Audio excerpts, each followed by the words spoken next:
Good evening, good evening, good evening, and welcome to 2026. City of Lamarck, City Council, regular agenda of January 12th, 2026.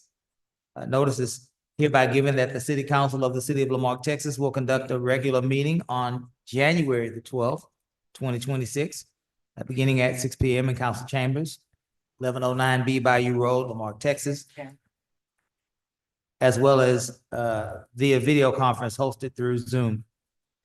In accordance with section 551.127B, the Texas Government Code, the presiding officer and the quorum of the Lamarck City Council intend to be and will physically be present at 1109 B Bayou Road, Lamarck, Texas. This location will be open to the public, and the meeting will be broadcast at this location on Channel 16 and via YouTube. The council will meet for the purpose of considering the following agenda. Meeting has been called to order. Ms. Nance, would you give us a roll call, please? Yes, sir. Councilmember District A, Councilmember District B, Present. Councilmember District C, Present. Councilmember District D, Present. and Mayor. Present. Thank you, ma'am. Let us all stand for our invocation and our pledge of allegiance. I would like to ask Councilwoman Tanya Griffin to lead us in our pledge when we are done. But as for the rest of us, I would like to invite us into reciting the Lord's Prayer together. Let us bow our heads. Our Father, Heaven. hallowed be thy name. Thy kingdom come.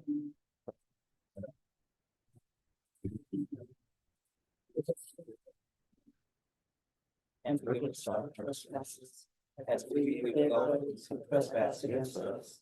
And that lead us not into temptation, but deliver us from evil. Thine is the kingdom, and the power, and the glory, forever. Amen.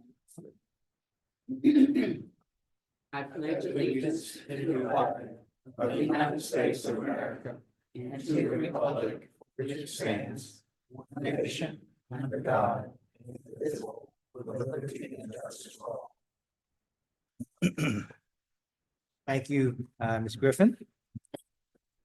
We're now at item 4, presentations, and there is one proclamation for National Human Trafficking Prevention Month.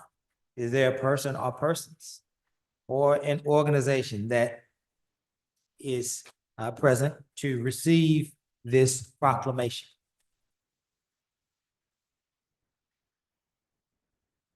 You do not see them? Let's read this into the record.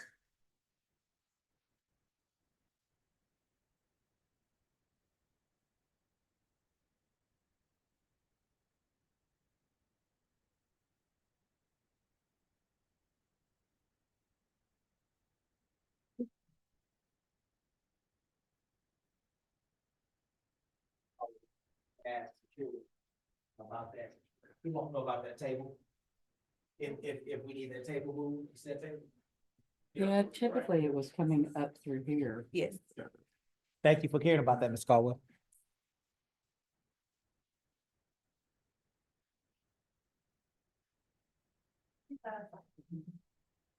You had a football player. Sure did. Some big boys doing that, some big boys.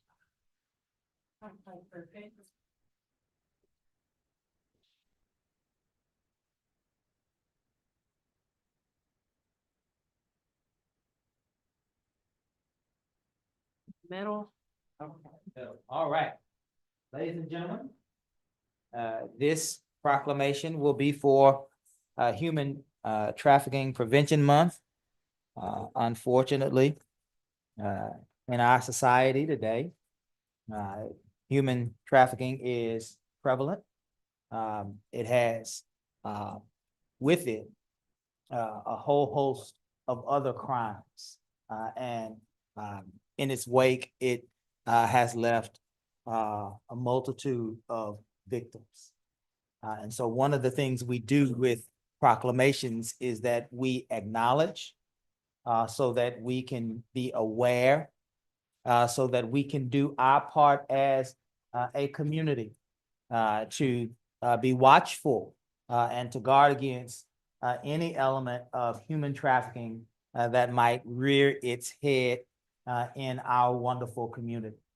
And that then can be connected to the idea that we continue to carry, that we ought, if we see something, we most certainly ought to say something.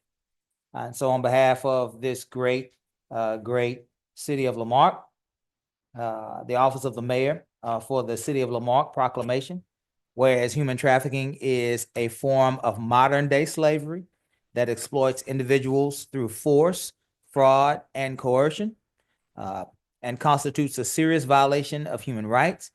And whereas victims of human trafficking can be found in every community, crossing boundaries of age, gender, race, nationality, socioeconomic status. And whereas preventing human trafficking requires strong collaboration among government agencies, nonprofit organizations, educators, healthcare providers, faith-based groups, groups, businesses, and community members. Whereas building stronger connections between service providers and survivors among community partners and within families and neighborhoods strengthen the collective ability to identify, prevent, and respond to trafficking. And whereas public awareness, education, and community engagement are essential to reducing vulnerabilities, interrupting exploitation, and ensuring safer, stronger futures for all. And now be it resolved that the Lamarck City Council encourages all of its members, the community members, to remain alert, report suspected human trafficking, and collaborate to eliminate all forms of human trafficking within our community. And now, therefore, we the mayor at City Council, by virtue of our authority vested by the city of Lamarck, Texas, do hereby proclaim the month of January 2026 as Human Trafficking Prevention Month. The city of Lamarck, and encourage all residents to support efforts that foster stronger connections, stronger futures, by learning the signs of trafficking, supporting survivors, and working together to prevent exploitation in all its forms. Testimony whereof witness my hand, the seal of the city of Lamarck, this second day of January 2026, Keith Bell, Mayor. As a sign of support, let's give a round of applause for human trafficking. Absolutely. This has been read in our record. And certainly we all in this great city will do our part to make this real.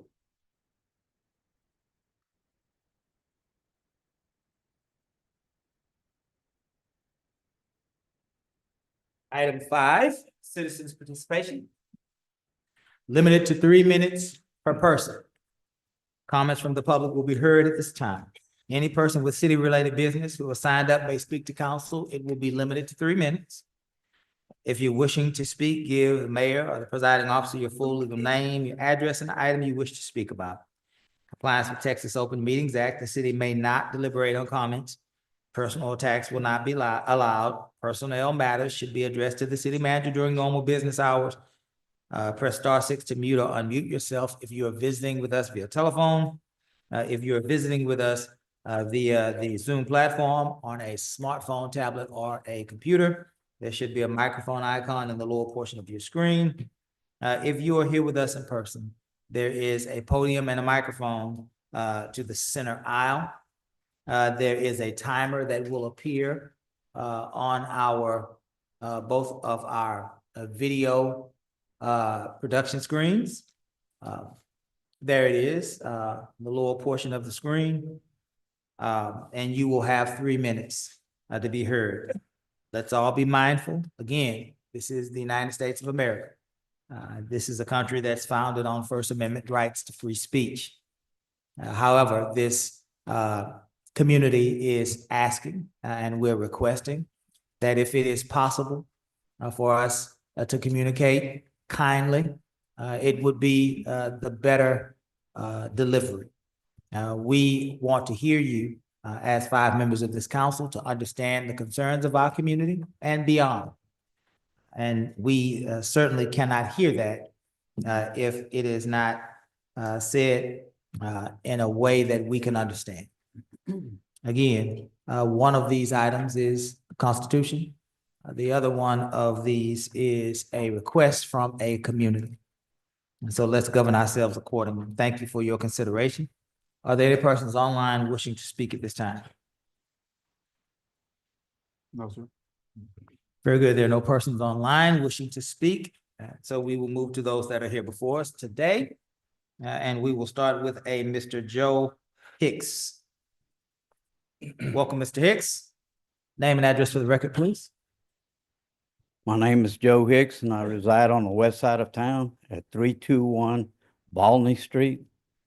I'm in District A.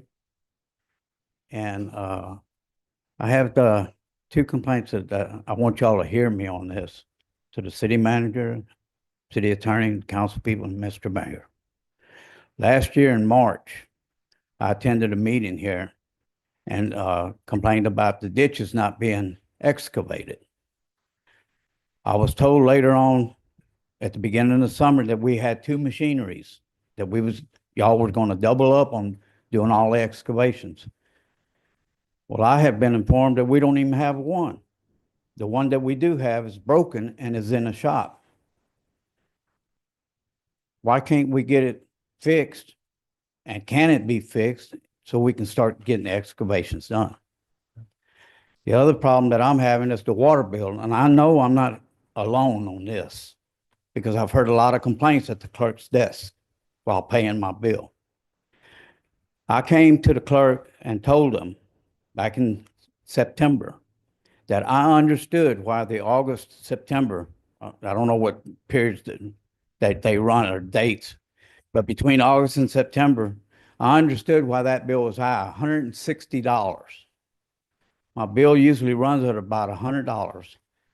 Well, we had stepped out of the house during the afternoon, me and the wife, and nobody was there except the parents of my great-grandchildren. Well, one of the children got out after they had left. Before they left, he turned the water faucet in the backyard on. And I understood why it was high, because my yard was flooded. But it's kind of stayed high for October, November, and December. And I asked the clerk to give me the printouts as to which day I had the highest occurrence of usage of water. And they told me it was during the middle of the week that I used over 10,000 gallons of water, and that my bill's high because of that. Well, I happened to be at the house that particular day, and we don't take baths or showers till nighttime. And this was done at noon, they claim. And I've got all those papers with, I don't have them with me, but I do have them at my house. I'm saving all that so that if I need to come up here with paperwork to show y'all, I can do that. And I thank y'all for my time and for listening to me. And I hope that we can get something started on the ditches before the hurricane season comes again. We're early, it's a brand new year, and I wish everybody luck on that. Thank you. Thank you, Mr. Hicks. Mr. Ted Hill. Welcome, Mr. Hill. Name and address for the record, please.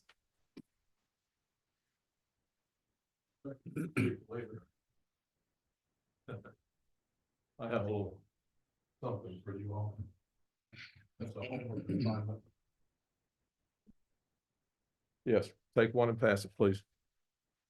My name is Ted Hill. I'm a concerned citizen. I have interest in Lamarque, but I live in Texas City. I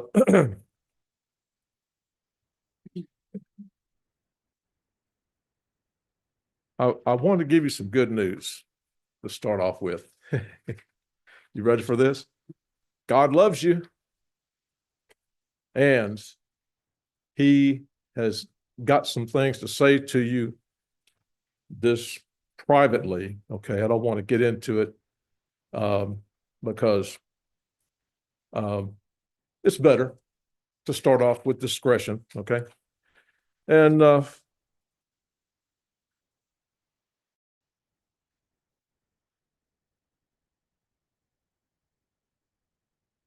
he wants things to be different in the climate that we have where there's so much hostility and so much conflict. He wants that to come to a stop. There's two words: cease hostilities. Okay. A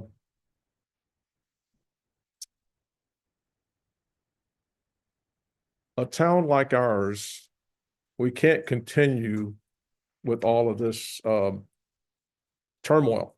We're too small. Okay, we can't spread out far enough to get away from each other. So we got to work together. God is willing to work with us. He's willing to work with you individually and collectively as the council, because you all, after all, serve under his power and authority. So we need, that's the word I want to bring to you. I don't have a complaint personally. I want you to be certain in his affection for you, his respect, because you're human beings, you're made in his image like we all are. And he wants you to please work with him, be sensitive to his spirit. This is a community of people that are depending on your good judgment, your goodwill, and your cooperation. A lot of good stuff can happen here, and Lamarque can reflect his glory. He wants Lamarque to be the place where restoration began. This is this place, Lamarque, the spot, the X marks the spot. He wants his glory to start being reflected from this place. Okay, we can do it. We just have to agree to it. Okay, is my time up? All right, that's the good news. Okay, Thank you, Mr. Hill. let's enjoy that.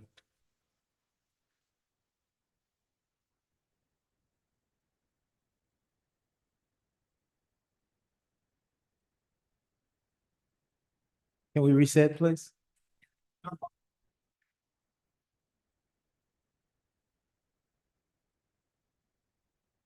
How's working already?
to reduce our permitting fees by 50% because we didn't budget for it before the value went up. We're in the final stages of building. We already have a contractor. He's already on file with the city. All we have to do is pay these fees. But you know, when we've got sticker shock from the amount of the fees, and so I asked for a vote for y'all to vote on that, and you'll get your money back within 1 year. I can pass these around too. When he applied, that's what I'm telling you. Y'all can't vote tonight. Okay, still have no sound on. Hold on just a minute. Okay. Mr. Eby. Eby, Yes, there are several points of information. We cannot have a conversation with you tonight. Okay. In citizens' request for hearing. Okay. But we can acknowledge points of information. Okay. Which means some of our members may have clarifying questions. Okay. For you. I know that Mayor Pro Tem said he had a clarifying question, at least one. I have several as well. I sent y'all all an email, but it was kind of over the holidays. I understand that a lot of you were off, but on I have a copy of the email there. I emailed all of the council members and yourself and explained thoroughly everything. And if I don't really know if they're familiar, I'm not familiar with this, the process for this. I just know that y'all have the power to do this. I just don't know how to. What'll end up happening is Miss Barbara Holly, who is our city manager, is listening to you. Okay.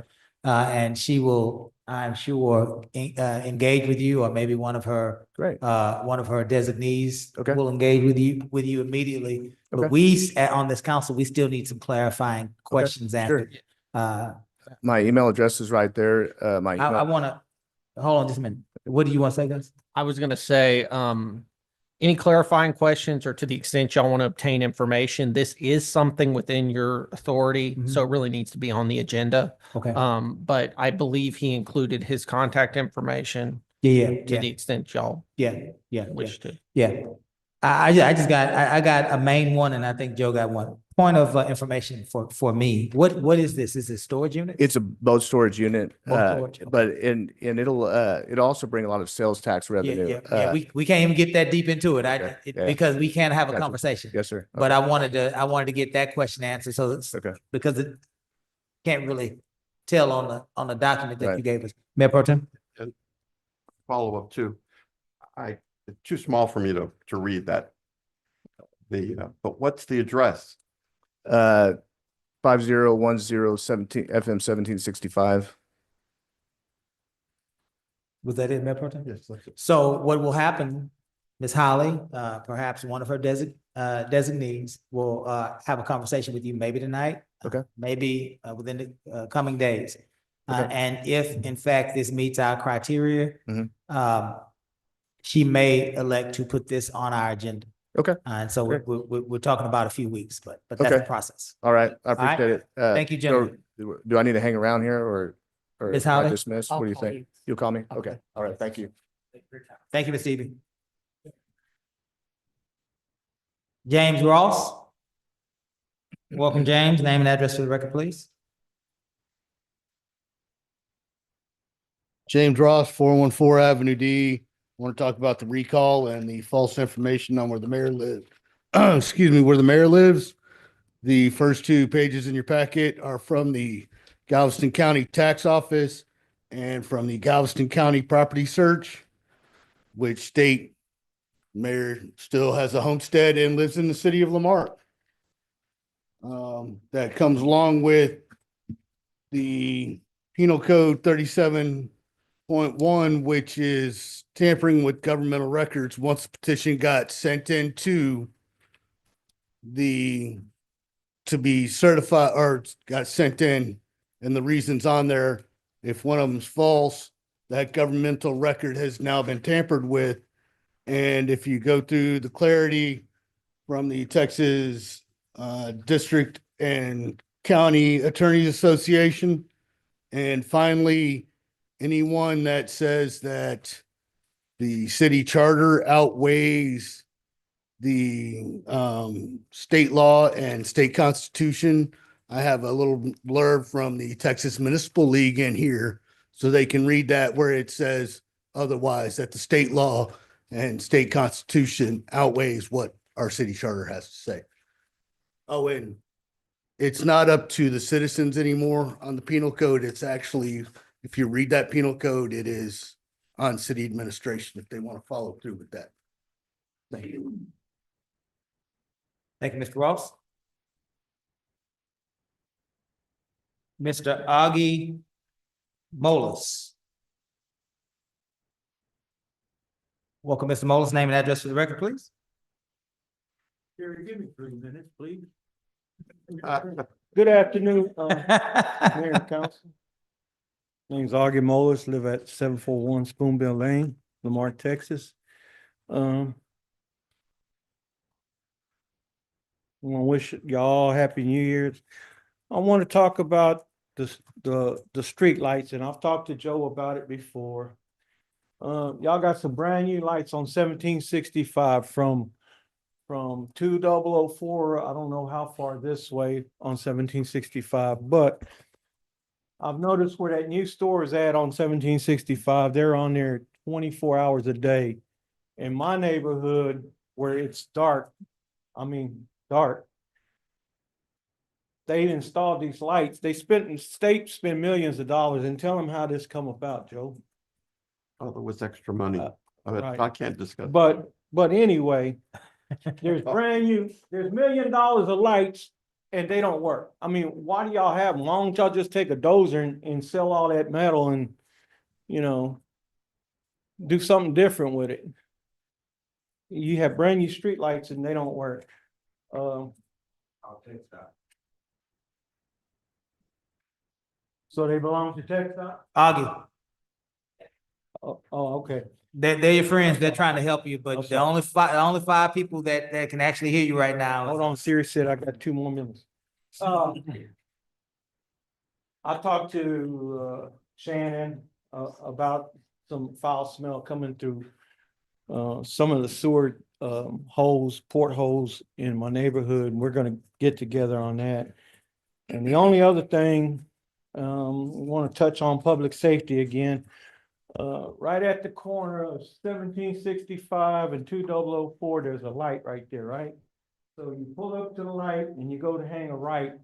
Well, you're trying to see what kind of traffic is coming. You can't see because there's so much shrubs and everything grown all over everything. Somebody's gonna wind up getting killed. And I have a picture of it. I don't know.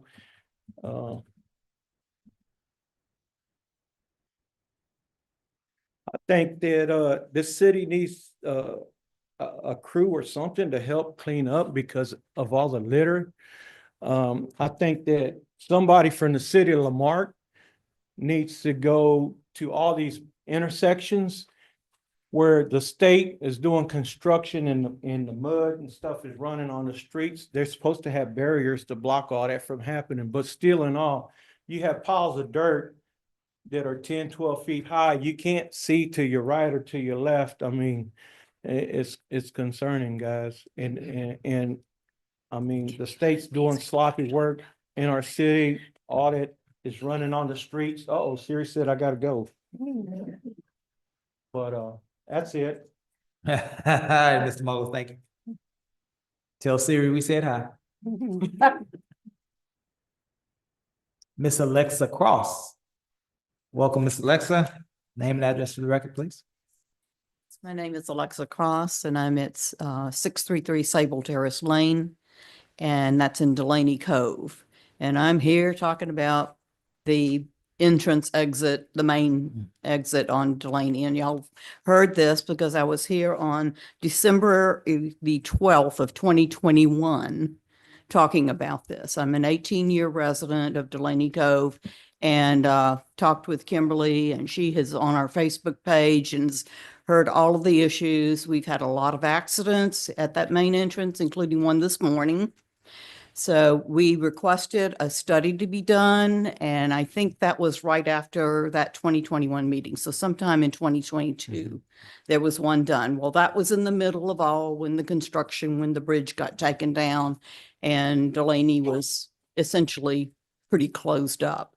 So we are now in the situation where They're working on the feeder road that's behind Amazon. They have closed off Garrett Road access to the feeder road. So all of the Amazon trucks are coming out at our main entrance. So it causes a lot of traffic when you have 10 or 12 Amazon trucks lined up and then the traffic coming out of our neighborhood. My suggestion to the residents back then, and I still think it's a viable solution, is to take that light that's at Texas and Delaney and make it a red light. It is now a flashing light. So you get a car about every 30 feet, because it's a four-way stop. So my suggestion back then, and I don't know who is in charge of it, but the study needs to be done again to see if you can find the justification for whoever owns that intersection to put in a stoplight so that traffic will be spaced and it can be timed with the one that's at Delaney and the freeway at 45, so that there are gaps in the cars, so both Amazon and the Delaney Cove people can get out. The residents in my subdivision would prefer another light. They are at the entrance. I think that's too many lights within a short distance. So if you can take under advisement, I think maybe at some point in one of the meetings it was discussed putting a four-way stop there. It's not feasible when you've got 8 lanes of traffic and 4 more coming from the other way. So if you could please have that traffic study done again, the people in my subdivision would greatly appreciate it. And even if somebody can come study the patterns, it's mostly at high traffic times in the morning and the afternoon and at noon because of the Amazon trucks. They come in and out between 10 and 12. Thank you for your attention, and let me know if there are any questions. Thank you, Ms. Cross. Thank you. Mr. Ivan Langford. Welcome, Mr. Langford. Name and address for the record, please. Good evening, Mayor and Council. My name is Ivan Langford, 6 South White Heron here in Lamarque. I'm here on behalf of the Dickinson Historical Society to present something to you. But first, let me say, Miss Holly, it's been 40 years since I sat in that chair. I'm not going to say I miss it. July 1974, some of you may recall, we used to have Buttermilk Junction festivals, and we were cleaning out our offices at the Dickinson Historical Society, and I found this newspaper article. Actually, it was in both the Galveston Daily News and the Lamarque Times. And what's significant about it is the Lamarque Buttermilk Junction, but y'all know where that train depot is? That's in Dickinson. It's in Dickinson. Because Lamarque hasn't had a depot in a number of years. And so I thought I would share with you all the details about the festival in the back, and I just want to present this to you and wish you best of luck. Thank you, sir.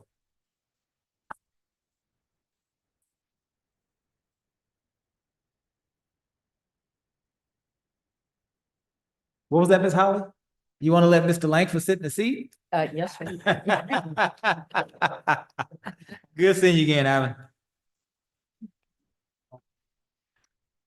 Mr. Robert Mistich. Oh. Welcome, Robert. Name and address for the record, please.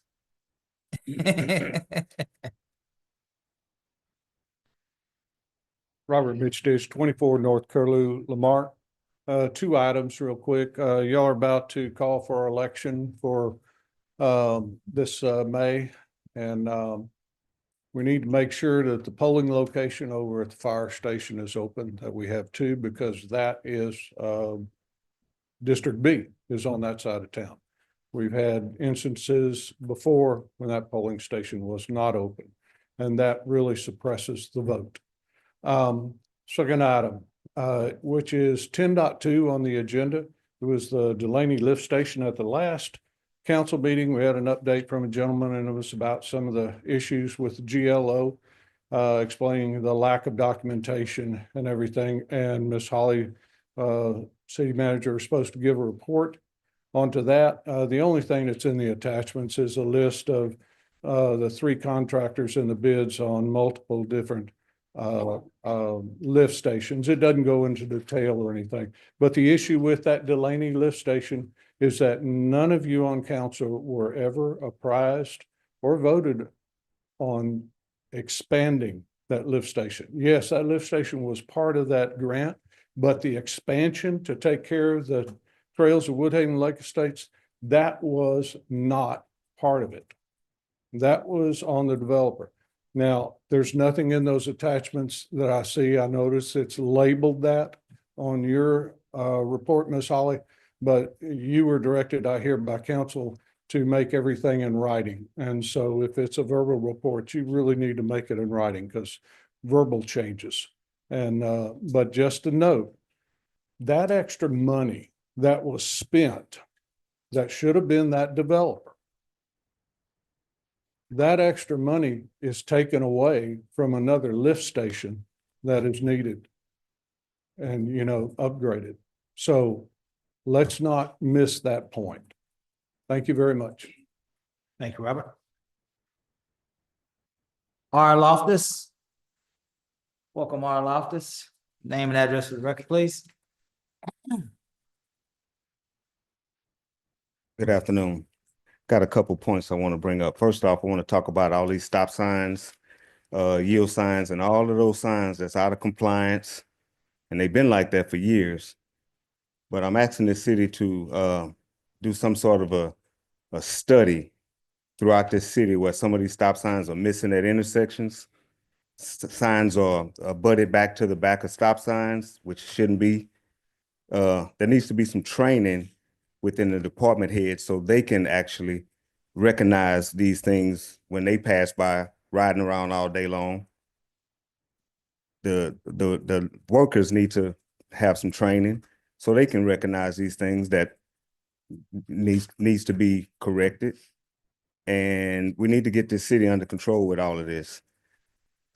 Citizens shouldn't have to ride around, such as myself, and I got time. And I'm going to keep having time to do it, documenting all this stuff and sending it on Facebook, which I shouldn't have to do. But when you don't get a response from people, then that's what you do. And I'm going to continue doing it. And I don't care who don't like it. So moving on from that, been asking for body cam footage, 911 calls with the incident from my son when he got illegally pulled over at gunpoint. Then there was an email sent to police department asking for me to get arrested for the speech that I came up here when I went off, which I had the right to do.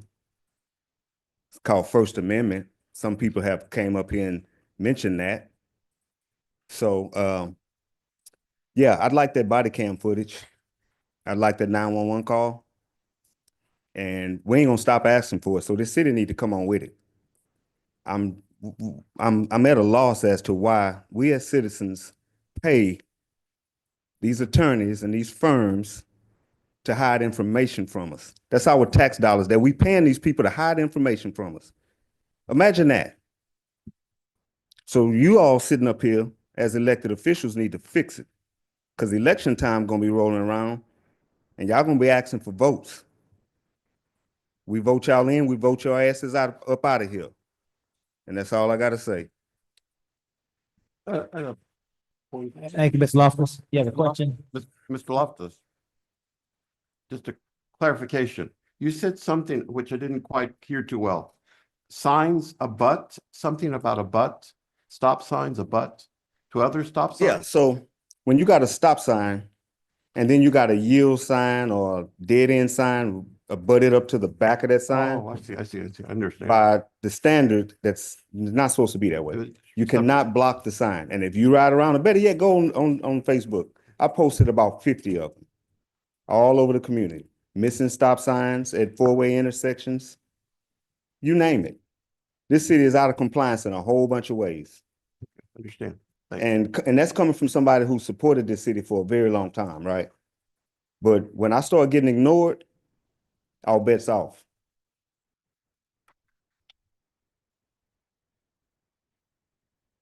Michael Bach. Welcome, Michael. Name and address for the record, please. Michael Bach, live on Long Ridge Drive in Lamarck. And I'm coming up here to speak on item 9.8 about boards and commissions. And so I've been doing a lot of open records requests to confirm what I already know. So anyway, in regards to that, I got an email right here from Mr. Shannon Bro to Miss Holly. And I'm gonna read directly from it. It says, when Caesar departed, Joshua Pritchett became interim city manager. His first meeting with department heads including the directors, with department heads, he directed that we all needed to, and then in quotations, put a leash on all our boards. Okay, so we have a quorum issue. Guess what? That just started happening in 25. After this, we had, all the way prior to 25, life happens. Yes, there's some missed quorums, but nothing like 25 when the department heads were instructed by J.B. Pritchard to put a leash on the not park board, but the park board suffered from it probably worse than anybody. We were put in a cage. They didn't do nothing from us. Y'all know that. I spoke of that. But I know KLMB had issues. Planning and zoning had issues. Even the police department, public safety group had issues. Y'all got to look within y'all self. And our city manager, but y'all director, y'all her boss, has to get this lined out and start treating those board members with respect.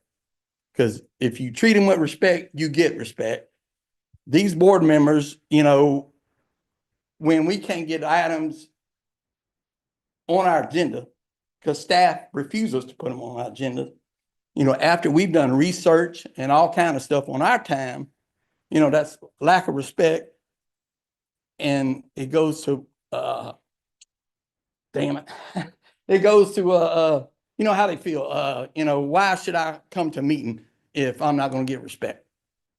So that part, y'all take it as it is, but that was definitely a main part of why we missed all them quorums last year. Thank you.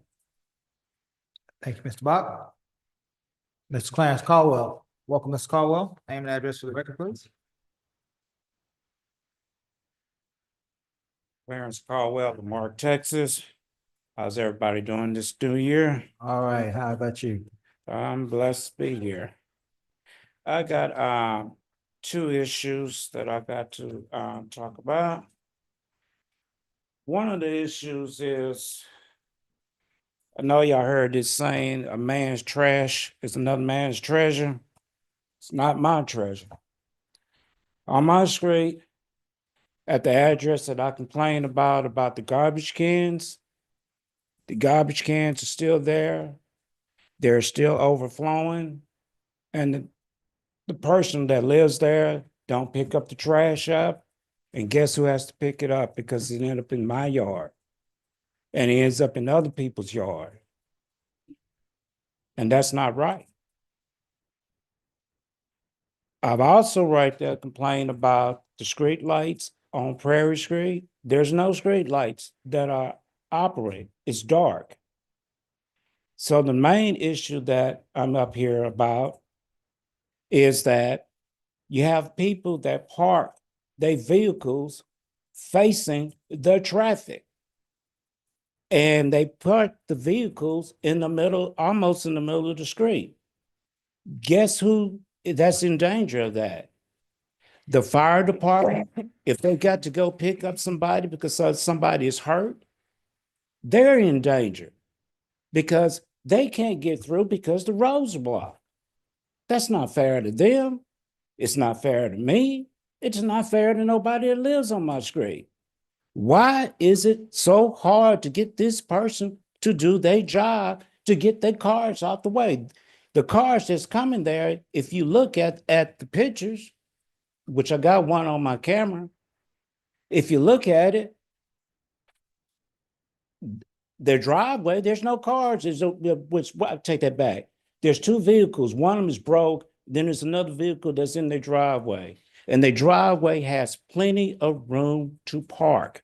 But these people, they are parked in the middle. Police department, they may drive by. I don't know if they issue warrants or anything, or not warrants or citations, shall I say. But that's not fair to us. That's not fair to me, and it's not fair to anybody that lives on my street.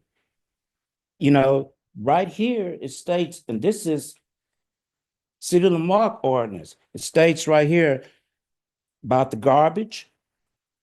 And also right here, the state also talks about also that impeding traffic, that's against the law. Why didn't nobody do anything about it? Are y'all gonna do something about it when the morgue has to come pick up somebody up? Because somebody got hit by a vehicle? Time is to call. Okay, Yeah. but this is something that needs to be done, sir. Yes, sir. I understand. And I know that gentleman that's right there, they'll tell you the exact same thing. Yes, sir. Thank you. Thank you, sir. I got to go, got to see the Texans. See you Texans, sir. Hopefully we'll be watching them with you, sir. Robert Harvey. Welcome, Mr. Harvey. Name and address to the record, please. Outside agitator. As usual, I want to talk about Councilman Lowry's crimes and bad behavior that he's committed since the last meeting. First, we have the incident here at City Hall. Him and his wife both tried to attack me and slap me in the face with their cell phones. And I had to defend myself and slap their phones out of their hands. As normal, Lowry called the cops and cried like a little girl. And the cops showed up and didn't believe his story. They looked at my video. The cops said I defended myself, and the cops said that they would do the same thing.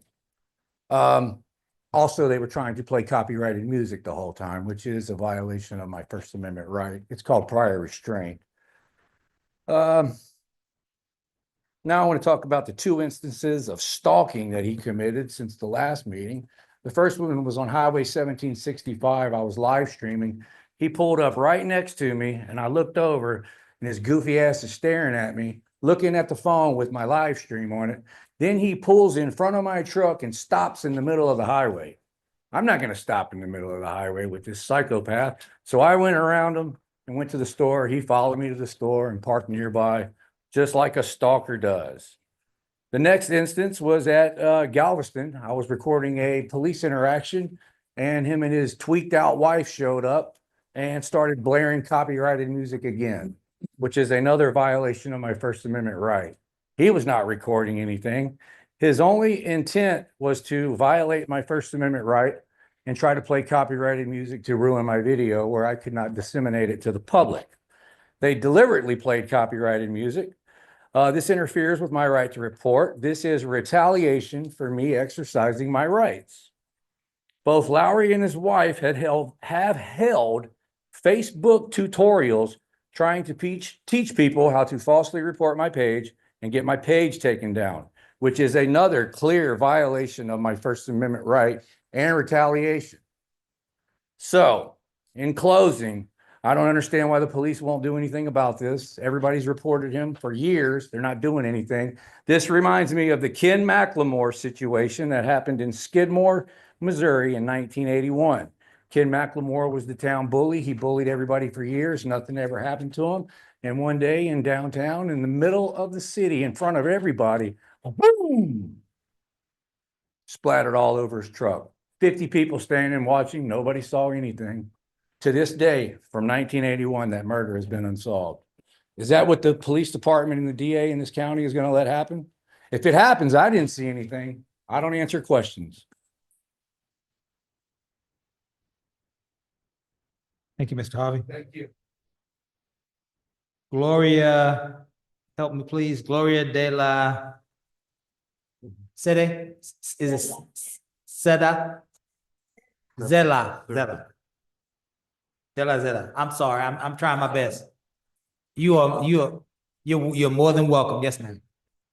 Main Street. And the reason I'm here today is that I normally don't attend these meetings, but I have a serious concern that we've gotten some new sidewalks. We've only waited 50 years for the sidewalks to come in. And I don't know, should somebody notify us that this is gonna take place? That's one thing. The other thing is, if they do notify us that they're gonna put in sidewalks, shouldn't we get a form, a point of contact if we got an issue or a problem, that we can contact somebody to get us some help? Because the problem has been that there's several people on Main Street that are having sewer problems back up. Yes, they've installed a sidewalk for us and a guardrail and so forth and so on, but they backed up the sewer into our homes. And I know of at least 4 homes right now that have the sewer backed into their home. 628, 1314, 1322, and 1701. I did talk to my representative, but I've been sick. You know, I've had the flu, you know, the whole routine, and I don't have the time or the patience to go and interview each individual on Main Street to say, hey, have you had a sewer problem? Let me know. You know, hey, you know, blah, blah, blah. I'd like to be a good Samaritan, a good citizen, but I can't do that. I'm not a spring chicken anymore. And all I'm saying is that if we're gonna have a major project come in through the state or wherever, they need to let us all know. And if we got problems, who should we contact?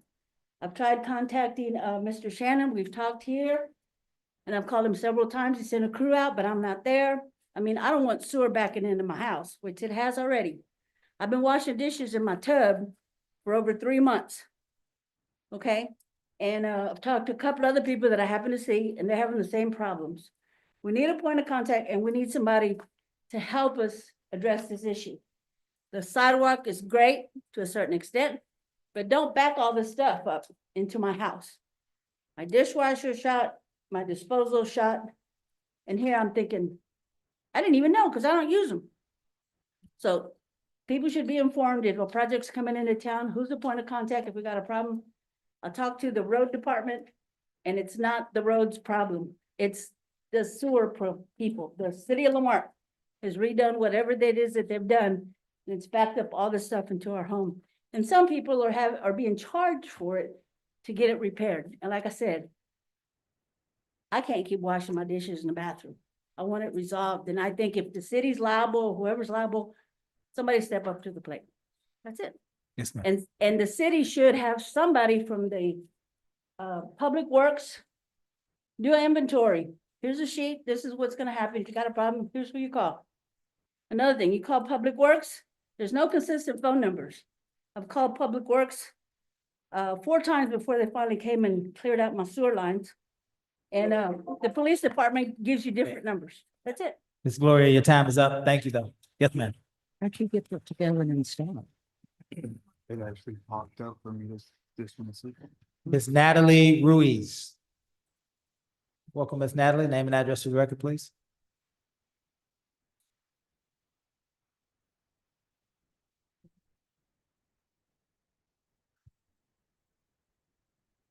I appreciate the universe for choosing me to be a vessel to genocide, white supremacy in Lamarque, Texas, Galveston County, and the world. Thank you, universe, for choosing me to personally shut down scary ass little bitches like Lowry and his followers who hide behind fake accounts to practice white supremacy throughout the community. Miss Yancey, I appreciate your thoughts which you shared with me, but I must respectfully disagree that the issue the city of Lamarque faces, amongst elsewhere, could possibly be changed from within the limitations of the white supremacist system which created the problems, as it is a system working by design. Especially after learning our mayor has had 22 years to prove himself, only for the city of Lamarque to be in shambles it's currently in. It is clear, historically and presently, there will never be enough Black and brown people in office to end and fix this white supremacist system. The system must be circumvented and inevitably will be, as Galveston County is not the only government system failing from the ground up and the top down. Circumventing the government starts with organizing with your closest members of the community, defunding the actors acting in a negligent capacity by no longer paying your taxes en masse. Remove your children from the public concentration system, aka public school, to starve those funds and decolonize your children. We must fund our own resolutions using subject-based democracies, voting on solutions rather than people.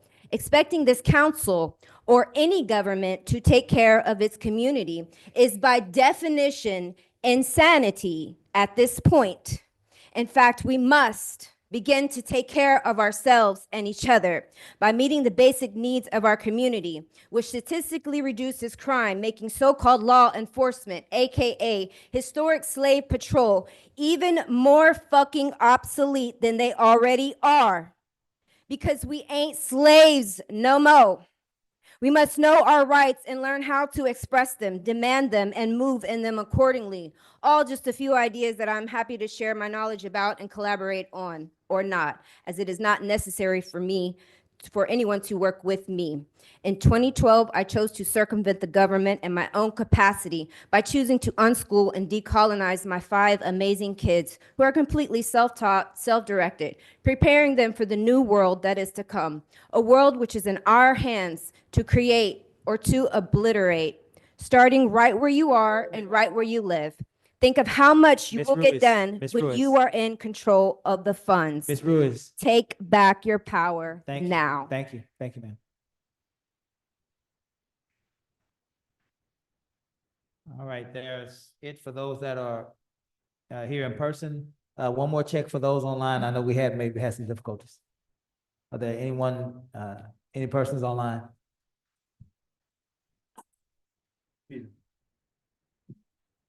Somebody told me don't have a mic turned off. Is the mic on now? Can, On Zoom. Earlier it was, is it now? Okay. Am I live? Here it is. Ready? hold on just a minute. What Give is me, your, give me a are thumbs you up wishing to because I can't hear you speak? guys. Are you wishing to speak? Okay. My name's BZ Washog. I'm here tonight because transparency in Lamarck has become optional and accountability has become allergic. Tonight, I'm speaking about Councilman Joseph Lowry. Yes, buddy, I see you nodding. Not gossip, not rumors, patterns. Patterns of retaliation, patterns of intimidation, patterns of weaponizing city resources, patterns of concealment, and patterns of targeting citizens who dare criticize him. Let's be clear. Criticism of public official is not a crime. It's a constitutional right. But we've seen over and over is that when people speak out against Councilman Lowry, the response isn't dialogue, it's escalation, not discussion, dispatch. And that brings me to the Loftus family. There is documented pattern of attention, pressure, and law enforcement involvement that appears to follow criticism of the council member. That's not coincidence, that's chilling. When a public official uses their position to involve police in personal disputes, that's not leadership, that's intimidation. When citizens speak up and suddenly police are being deployed, it starts to look less like public safety and more like retaliation. And then, when the public asks for records, what happens? Delays, deflection, withholding, attorney games, and excuses. Even though Texas law is very clear, public records must be released with lawful redactions, not hidden, not stonewalled, not slow-walked. Transparency is not optional. Yet here we are, months later, still fighting for records about a closed case that didn't result in charges, still being told the public can't see what its own government is doing. That's not how democracy works. If these actions are justified, prove it. If they're lawful, release the records. If they're clean, show us. But when a government hides, it raises one question. What are you protecting? Because right now it looks like citizens are being targeted for speech, families are being dragged into political grudges, and the public is being kept in the dark. That is unacceptable. So tonight, I'm demanding transparency, I'm demanding accountability, and I'm demanding that this council stop acting like criticism is a crime and start acting like public servants, because public office is not a weapon. And the people of Lamarck are not enemies. And Mr. Lowry, we'll accept your resignation anytime you like.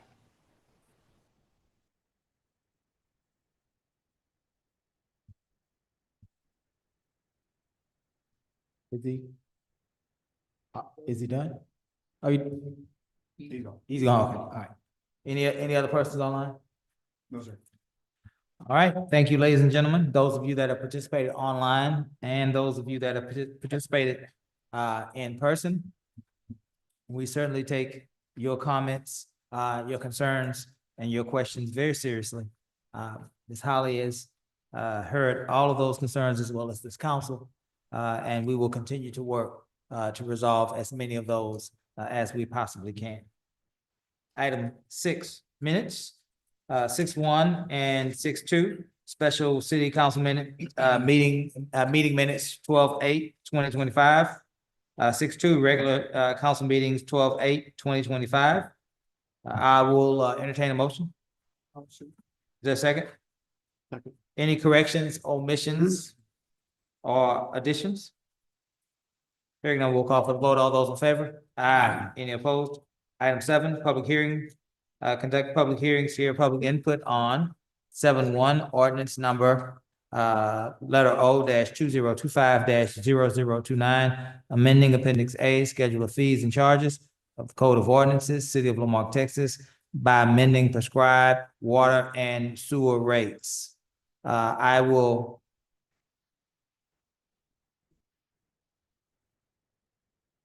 We did both of them. Yeah, we did both. Oh, yeah, we did both. Yeah. No, you're fine. Thank you. Thank you. We will close our regular meeting at 7:06. And we are opening our public hearing for item 7-1 at 7:06. Are there any persons online or in person wishing to speak to item 7-1? Again, anyone wishing to speak to item 7-1?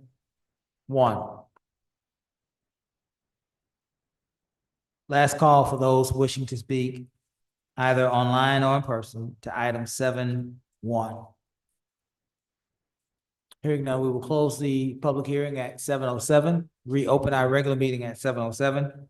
Item 8, old business, items presented to council for discussion and possible action.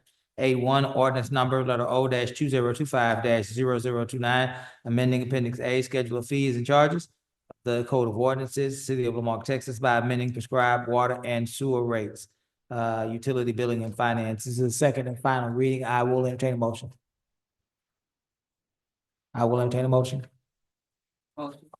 Is there a second? Second. Any discussion? This is the second and final reading here, and then we'll call for a vote. All those in favor? Aye. Any opposed?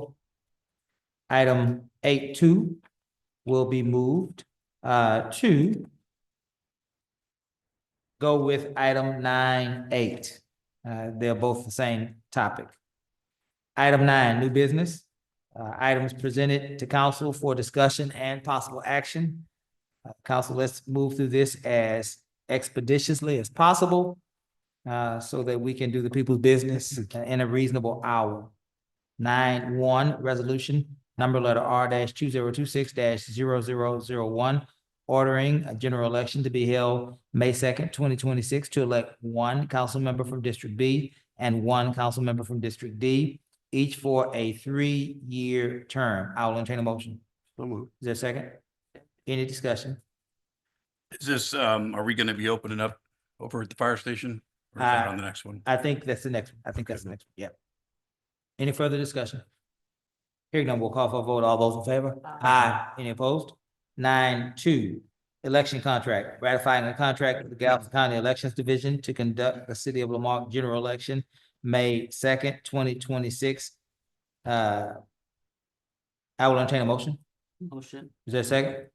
Second.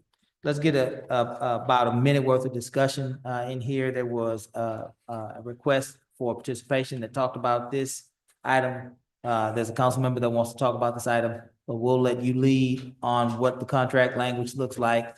How does that happen? How many stations do we get per the county policy and state law? Go. Sure. There is one main location, which is always here in the community room. We have put in the request for the secondary location. We won't know until the commissioner's court approves locations if that secondary location will be open or not. Very good. So this contract that we are approving and moving forward, we have already made the request to add a second polling location for the Central Fire Station, which is Yes. the West Side Fire Station. Yes, Who makes that final determination? the commissioner's court. The Commissioner's Court make that, not this council? No, sir. Okay. But we do at all elections make that request in the We make the commissioner's. request, but it's not up to us to make that final decision. Correct. Very good. Any further questions? Yes. Mayor Pro Tem. And Ms. Nance, Commissioner's Court has accepted that usually. Yeah, I can only recall one time. Yeah, I was like, for the most part, they That's been years ago. typically accept it. Yeah. And second item is that for early voting, there's only one location, which is here.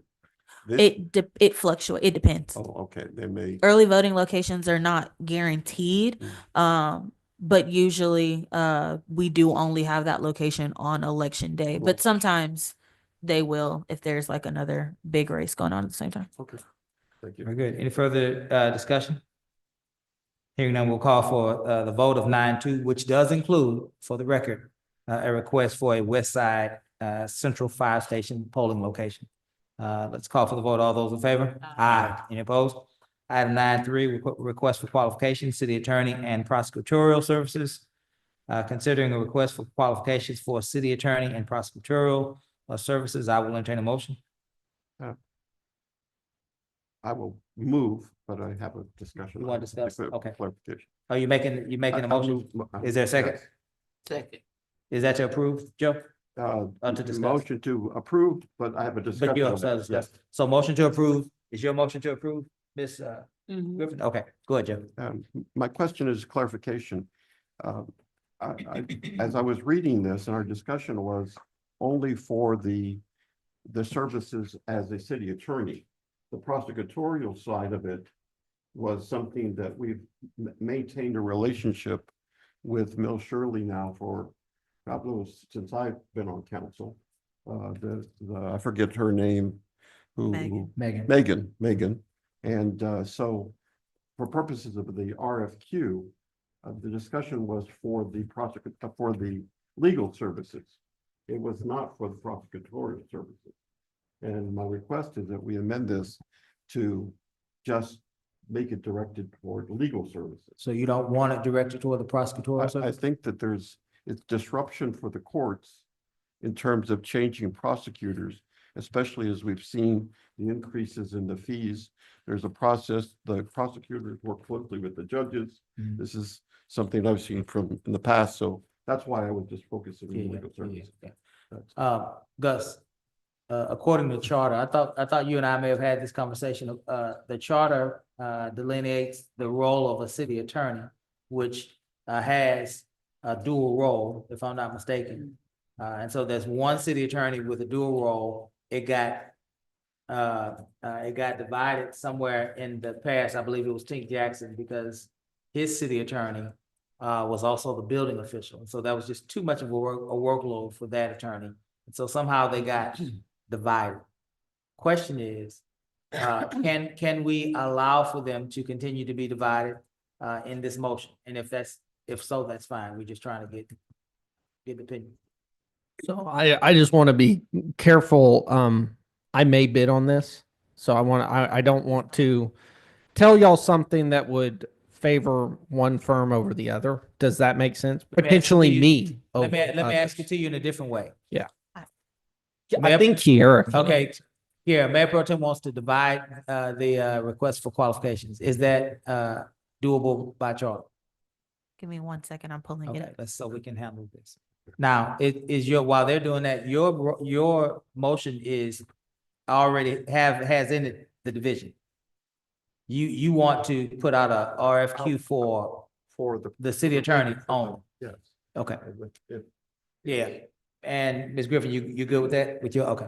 What you got, Ms. Nance? And FYI, Mayor and council members, the last time we did this, it was also just for legal services. We did not. This is the last it's a copy of the last one, so it was together last time. You just didn't make a change. Oh, we did, it was, this is a, I don't Yes, sir. recall it like. It's the same. This is the same one as before. Oh.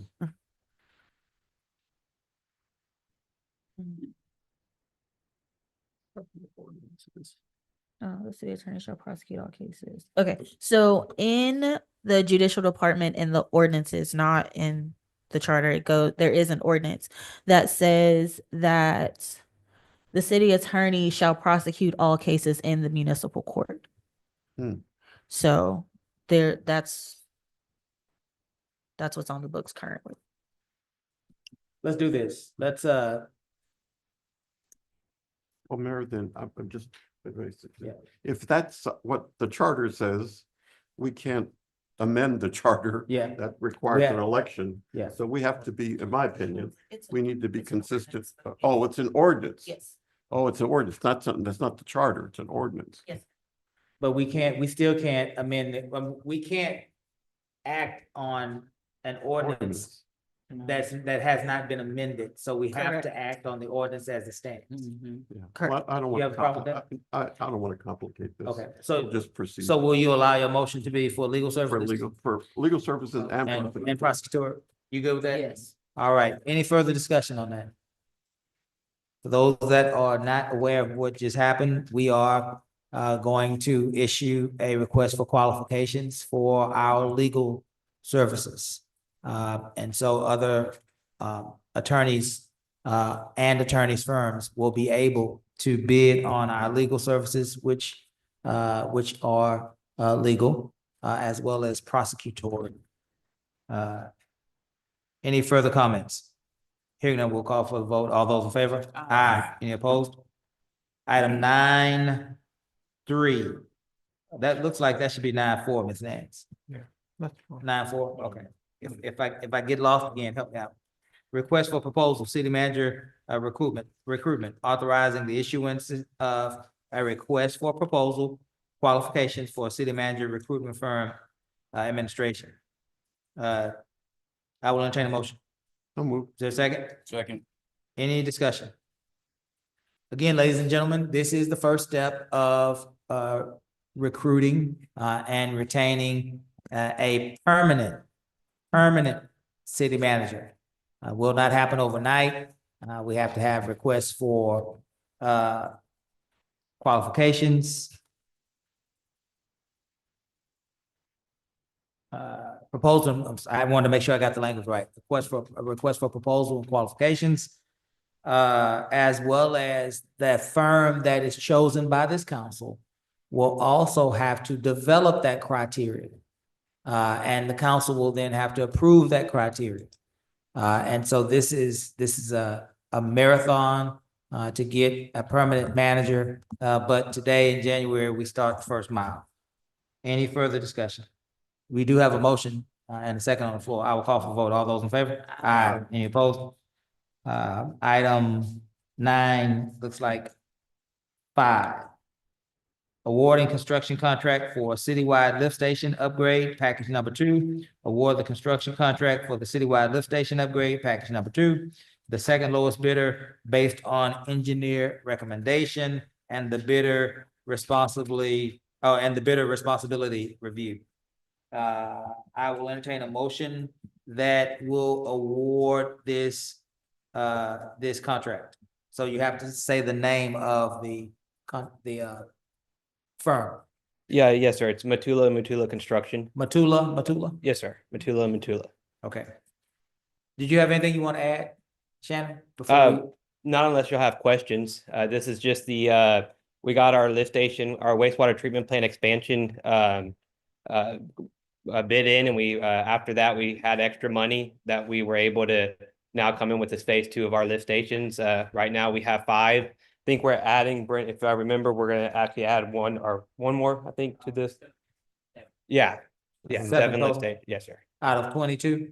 Yes, sir. But 22? and that's not, well, yeah, that we haven't this is just 7 extra on top of the 4 we've already done. So 11 out of the 22? Yes, sir. Okay, all right. Oh, yes. Brent had one thing he would like to I'm add. sorry, go Brent and then Mayor Pro Tem. Yeah, I just want to add, just for clarification, that we went with the second low bidder because the first low bidder did not have any qualifications for this type of work. He had Okay. no experience doing this type of work. Gotcha. Just to clarify that and to put it on record.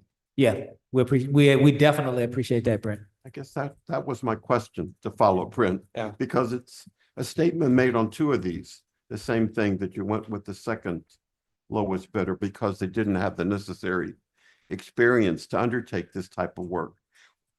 So having seen that in both of them, I'm wondering, well, why would they even, if they don't do this work, why did they submit a bid?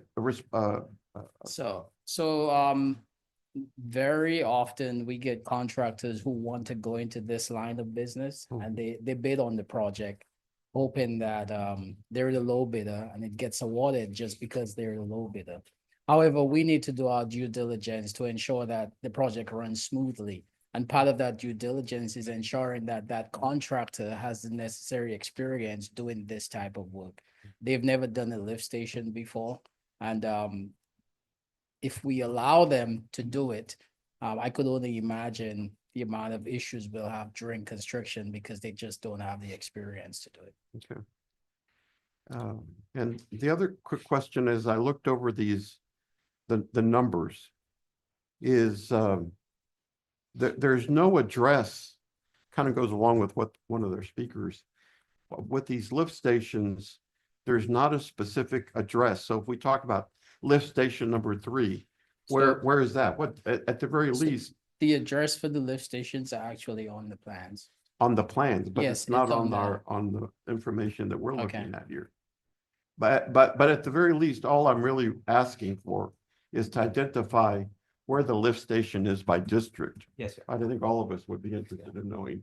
And I apologize. I did think I had put that on the agenda. So if it's not on there, that's something that I thought was on there. So that's my fault there. I'll make sure that y'all have that information at the next council meeting. Okay, just identify where to. Yes, sir. And I move to approve. This, do we need a motion? Move to approve the second? I have a point of information. Okay, let's see if we get a second. Second. Okay, go ahead, Ms. Jansen. Ms. Holly, could you give us a list of the contractors for the water sewer plant? Of the contractors and the subcontractors? I didn't hear, I'm sorry, Ms. No, I requested a list of the contractors, the primary and the subcontractor for this water sewer. For the water, plant. wastewater. And this wastewater plant, it's how much again for the record? 42. How much is it? This wastewater plant? Wastewater treatment plant. So the wastewater treatment plant, Adako is not the engineer, but I think it was Like about 29. It was about 29. 29 million. Yeah. And we got that from the grant, right? That's correct. Right, and the grant was 48 million? Yes, No. ma'am. Right. Or No, 48.9 it was, the whole grant was about 40 something. Okay. I just want to get that in the record. Yeah, that we know. and it was split between the lift stations and the wastewater treatment plant. There was about 33 million allocated for the wastewater plant and about 7 or 6 point something. Say that one more time. There was about 33 million approximately allocated for the wastewater treatment plant and approximately 6 to 7 million for the lift stations. Okay. 49,394,004. Say that again, 49. 49. We may want to check if that number includes engineering. That was total project cost. So it may- 49 million and what? $394,004. Okay, thank you. All right. Mayor, one last question, guys, to help Yes, me sir. out. You mentioned this before at the last time you were here, but on the average, you guys, Brent, you mentioned this, I heard Shannon mention this, lift station work around $400,000 is what I heard both of you say last time. I think we wrote that down. My question is in our later agenda item here, I think it's this one listed under Delaney Cove, if I'm not mistaken. The numbers are, those are the receipts of the work that was done on those other lift stations? Is that what that was? It says, and it's an addendum. But my point is that on those 14, I remember the lift station numbers, 14 was one of them. Mhm. The numbers are like 600,000 to, I think one That's- pretty near 700,000. That's because we did a complete rehab, including bypass pumping, which is, I mean, and depending on the size of the lift station, like Volney is a bigger lift station because Okay. everything in that side of town pumps to Volney before being taken to the wastewater treatment plant. Mhm. So that number can increase and decrease depending on size.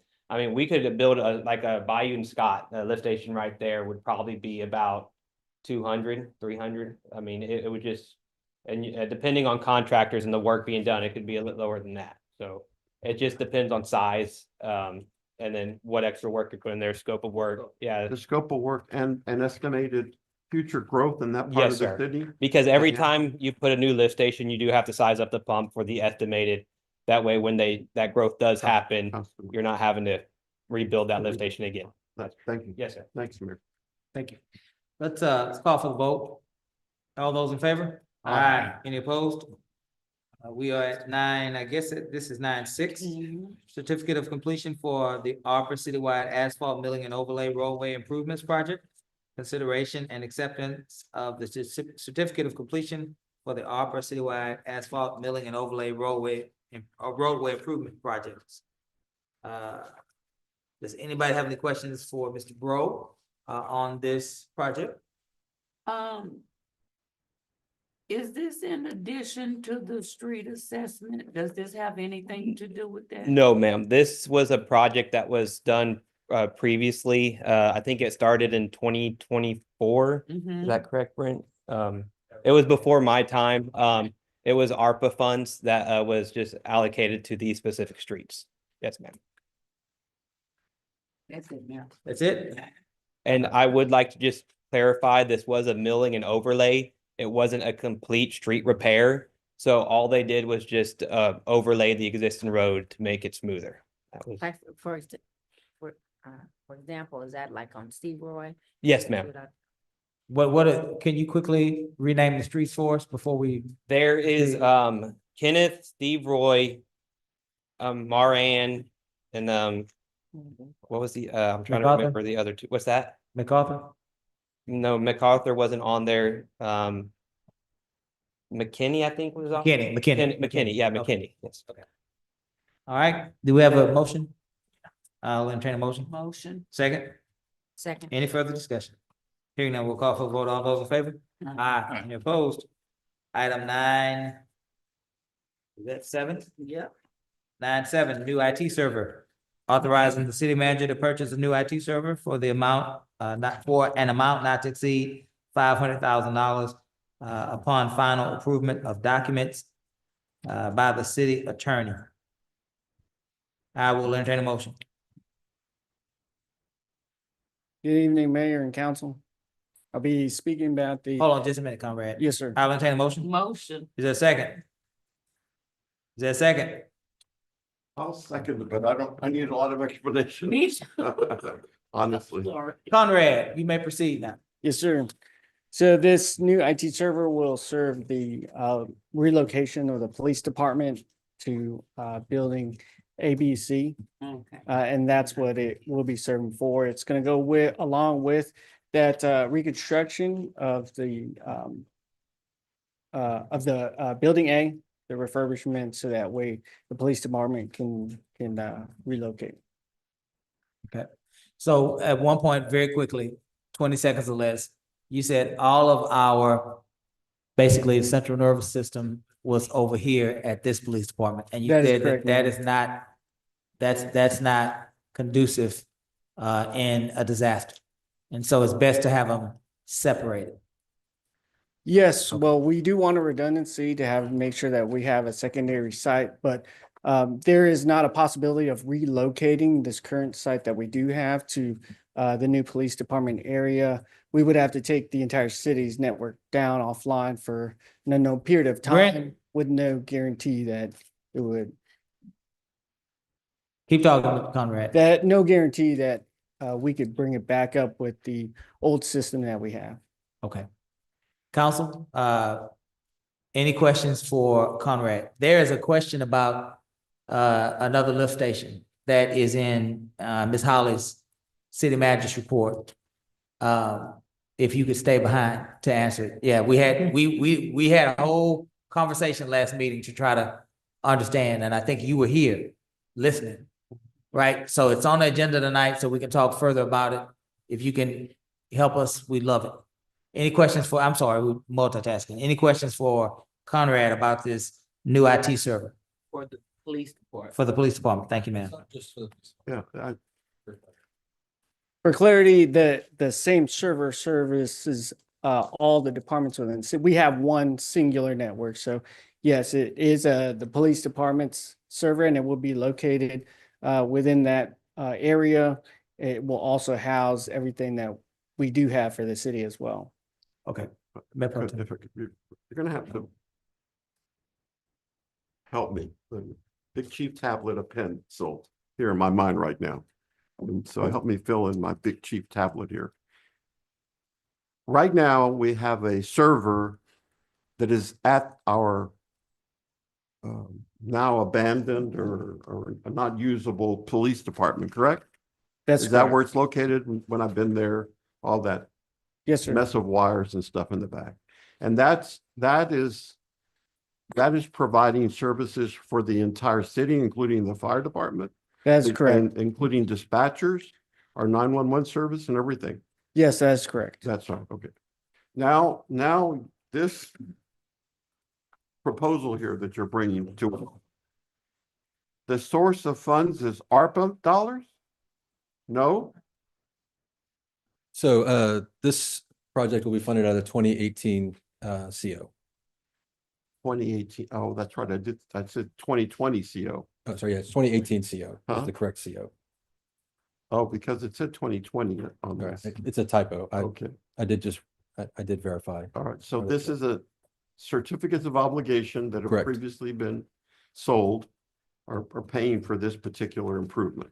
Correct. Had they been envisioned to be paid for from the CO?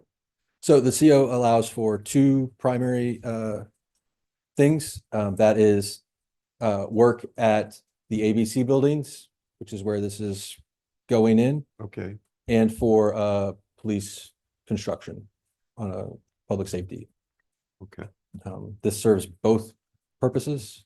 And so that's Yeah. part of the reason why we have it at that location as well. Yeah, that 2020 CO was. The 2020 CO is Public Works.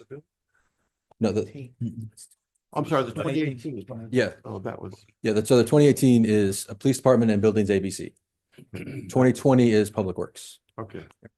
And so there was sufficient money remaining in that 2018 CO for this $500,000 acquisition. Yes, there is roughly 2.2 to 2.3 million in that CO. This leaves roughly 1.7 to 1.8 for police to build out their project. Oh, okay. No, that's, Um, all right. Okay, thanks. yeah. I have a question. Okay, go ahead. So explain to our listening public, Well- when we're talking about the city is broke, city's not broke if we've got this CO bond monies. Explain why that is considered to be restricted funds. So I registered need to hear that. sure. So whenever a city or any municipal organization raises money through a collateralized obligation, which is what CO stands for, that is a bond the city is issuing out.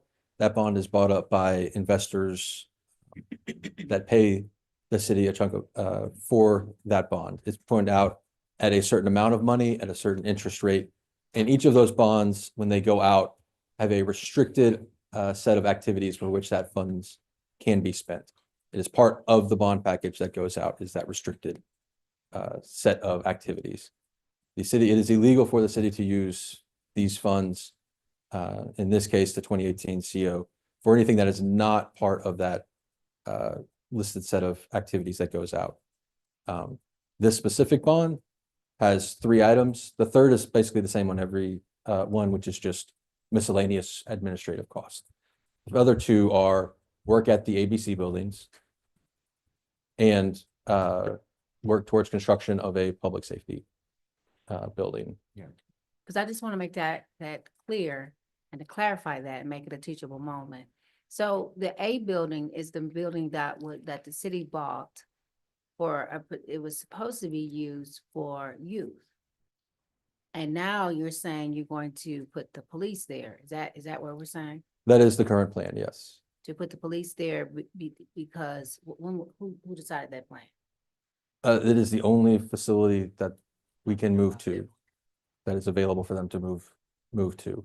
Because of the mold issue that's happening? That's where also the police for many years hasn't fit in the current building. Okay, that's what I'm trying to understand.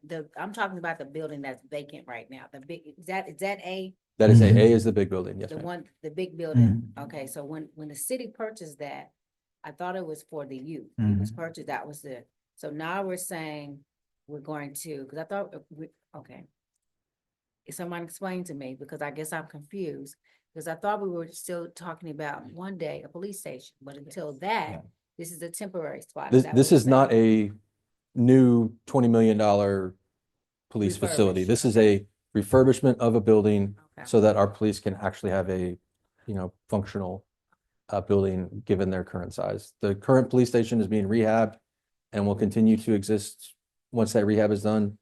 I just want to make sure that that's not off the table. A police station is what's needed, a new one. No, so this is believed to be the best method because we can do this now. In-house. Now, okay. Right, as opposed to if we attempt to go out for a bond for a police station and it fails, right, that's a citizen vote. If that fails, then that locks us out of doing that again for numerous years. I don't know the exact number. It can be a CO bond or it can be a citizen's vote. I'm just concerned that the fire people, they have a new building and the police, they don't. So I want to make sure that we put it on the record that District A would like the police to have a new station. Now that this is temporary, that works because when we get the new station, then it's ready for our children, right? To have something for our kids. Yes, it will be refurbished at the time. This is a temporary one. The other thing to remember is as bond rating has gone down, if we went out for a bond now, even a CO, our Oh, I know about, but that's gonna change. We're it's good. now would be a very poor time to go out for I that. get it. But I'm just saying in the near future, that's something I don't want. This is not an intent to delay, Right, because I don't want 15, 20 years or so anything y'all like gonna that. put us in a refurbished building and not give us, I want them to understand that District A, I can't speak with the council, of course. We want them to have a new facility. We would like to do that. One day. I would love to have the money to do that, but this is what I have the ability to do. To do right now. Yeah. Were you done, Ms. Jansen? I think so. All right, we're gonna bring this to a vote here in a minute. Let's be clear on a few things, if I can just go really quickly with you. Clarification purposes, right now, 9-7 is about a server. Correct. The conversation that we were just a part of that talked about Building A and being used as some sort of a law enforcement facility, that has not come before council. That's correct. That will at some point, if Yes. you make that recommendation, Yes. that Yes, will sir. come before council. Yes. Because I think one of the issues is decisions, we want to make sure that decisions are made by the council. Yes, sir. Even if by state law or charter, they are not required to be made by the council. But if in fact they are issues that are of great public interest, right? I think that the council should be able to validate those decisions. Ratify is a better word if I'm looking. Those decisions. Here's what I wanted to run down. The second thing and the more important thing that I wanted to run down, because what happens here, for the sake of time, I'll go as fast as possible. What happens here is citizens come to this council and councils previous to this council, and they comment that we are incompetent. We've just spent the same amount of money 3 times. The same money, not even the same amount of money. We've just spent the same money 3 times. To show you how that happens. Number one, council in 2018 had to vote to approve these certificates of obligation, right? And when we did that, we had an idea or several ideas in our mind. One of those ideas was to refurbish a building on the west side of town to house part of our law enforcement community. The other idea was that building A, the large building, would be turned into some sort of a youth activity center, at least, right? That was the first in 2018. Then later on, probably 2 years ago, when COs were being used for whatever, that council sat with that city manager and looked at every certificate of obligation, every other fiscal resource that we had, one-time fiscal resources that we had, and this council, not this one, but that council earmarked all of those dollars on projects that they were supposed to be spent on. Same dollar, we just spent 2 times. Tonight, same dollar. Will go toward $500,000 new IT server. And I don't have an issue with that because things arise and we have to move forward in resolving those issues. But what I am saying is if there is not a plan in place, if councils don't memorialize what their intents are, you end up having the same dollar being spent 3 times and that same 2018 bond. Kiara remembers that it was supposed to be a youth center. Osteen remembers that it was supposed to somehow be a police station. Conrad remembers that it was somehow supposed to be an ice cream shop. Same money. And it makes us, whatever council's sitting at the time, look incompetent. That has nothing to do with you or Ms. Holly or anybody, but it has everything to do with these little nuggets and these nuances of municipal government and elective office that will help people to understand why things are the way they are and how councils have to go about their business in providing for services that change minute to minute, moment to moment. Let's call for the vote. Go ahead, Joe. Tag on as you're talking. Then using the same money. I looked at this proposal from the company here. Yes. And the reality is, if I could explain it this way, this server, it's actually a 4-year contract. Isn't there a 4-year agreement here I'm seeing? Year 1, you've got these monthly committed payments at 40% for 60 months, it says. And then it says year 2, what's FOD? What is that? FOD? It's freight on demand. Freight on When demand. it Okay, physically freight on demand. gets present. Yeah. And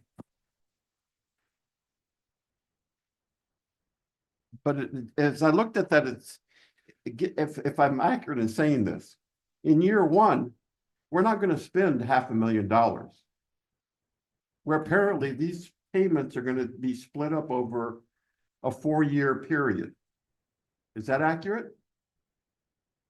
The year 1 cost is going to be under $500,000. It's about 100,000 if I read this correctly. I'm not sure what I'm looking at the proposal from the purchasing contract from Weaver. There's a purchasing contract. It says, we prepared a quote for you. Yes. City of Lamarck, switch FOD, freight on demand. And then quote number 1 prepared, and it's your name. And then it says freight on demand year 1, FOD, monthly committed payments at 40% for 60 months. And then it goes on. So 60 months is what, 5 years. 5 years. So that 40% is not such as the interest rate. It's usage of the storage of the data. We're paying for usage, so it's a cheaper option to lease the equipment, and we pay for what we use, and it is a 40% of that storage, 40% commit of the storage. Well, those, for the 1, 2, 3, 4, 5, of 60 months, that's basically $99,840. That's $100,000 each year for 5 years. That's half a million right there. So, What are we, and you just threw something else out. What are we physically purchasing as a result of this contract? we do have a list, a billing of materials as well that you should have received. If you wanted to see the itemized list of equipment there. So that is to include licensing, hardware and software. And the reason why it's a 5-year commit is because it's going to come with support and services for that initial equipment. So whenever we purchase things like this, we want to make sure that we have that warranty, we have that support and services back for especially that period of time. It's typically 5 years of refresh for technology. So usually it comes with that 5 years support. So Mayor Pro Tem, if you look at what I'm showing is 160 of 293. Say it again? If you look at the bottom of the page, it says page 160 of 293. It shows that the hardware costs are 585. The software cost is the 176. Okay. Services are the 115. Oh, I see. That you split up in those areas. Yes, sir. And so but going back, that subtotal on the, if looking at that, the hardware, that 585 is still going to be, it's not a one-time fee. It's split up over 5 years.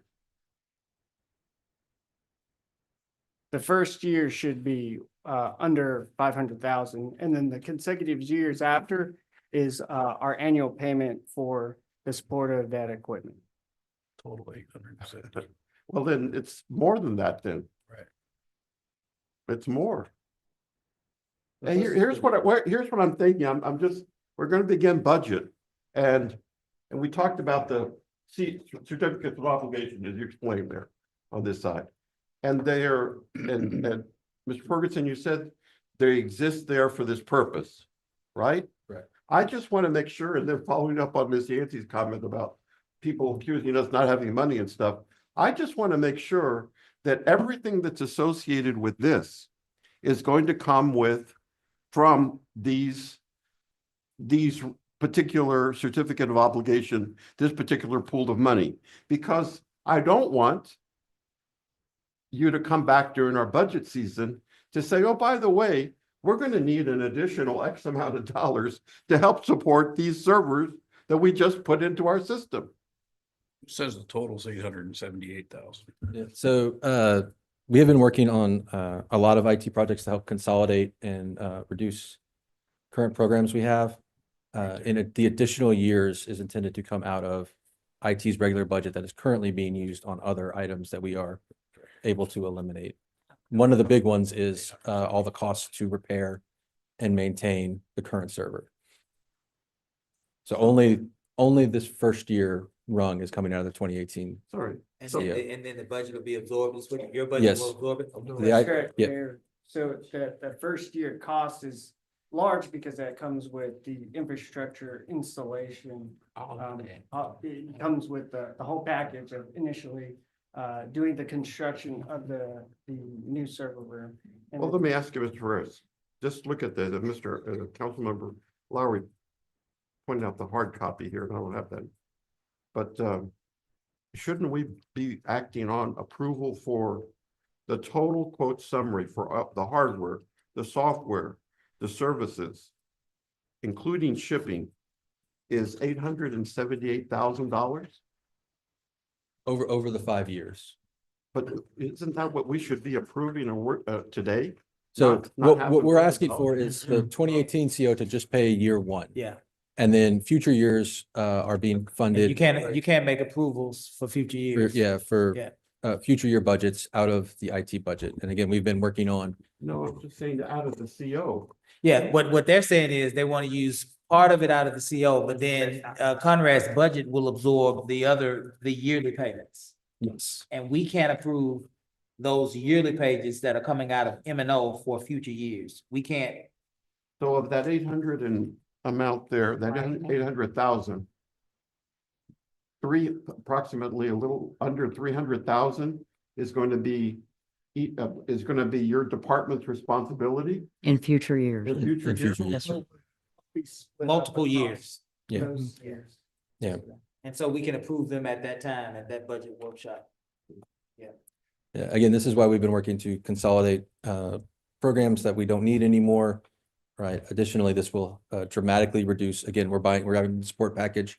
Right now, we're having to call support at hundreds of dollars an hour to come out and work on our current server, which, has numerous issues. So all that funding is what is rolling over to be able to cover this additional yearly cost. Final question, maybe Gus or someone there, someone. If next year we start and you identify that there's other, call it hardware, software that's necessary for this project, is that going to be coming from your budget and making a request to council to fund that? Or will it come out of the CO? It will come out of the budget.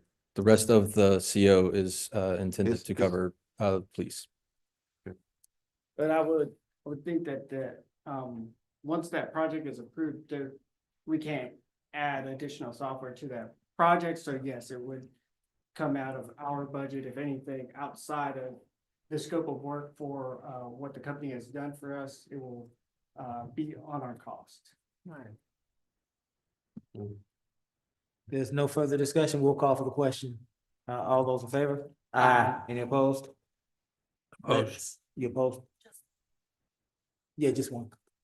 Let's move to item 9.8, budget priorities, establishing budget priorities for the 2026 fiscal year. I don't believe that Ms. Holly wants us to just start blurting out. Well, sort of. So what I was hoping. You don't want us to think about it? Well, what I'm looking for is, do you want to see more police on the ground? Do you want to see, I need ideas so that as we're starting this, I know how we're framing it. So I guess what I'm asking is, do you want us to be thoughtful about it? Email you, every council member email you 3 to 5 priorities. You have those put in some sort of a document, and then we would then be able to come back and Absolutely. next meeting and act on that. Would that help you? Yep. And if you want me to give you some ideas for what we're looking at, like specifically, police and fire are our two big areas that we do. So what do you want to see? And then obviously we've got doing a short-term solution for the police department that we can put them into a safe area before we get to a new building. So just those kind of ideas. And if you could, that would be great. Yeah, I think that you should initiate that email, Okay. Ms. Holly. And I think that you should tell us what some of those Okay. challenges are, like I'm looking for your budget priorities. But also remember, this year we're struggling with, that as we look at our priorities, perhaps she may have a priority that when she looks at some of the immediate needs, she may say, well, you know what, let's go with probably what the other recommendation is. Okay. Right? Because we all want streets paved with gold. But if we have a sewer backup, Not me. You just want concrete. if we have a sewer backup, we can't get concrete or gold. You get what I'm saying? Okay. Is that agreeable, council?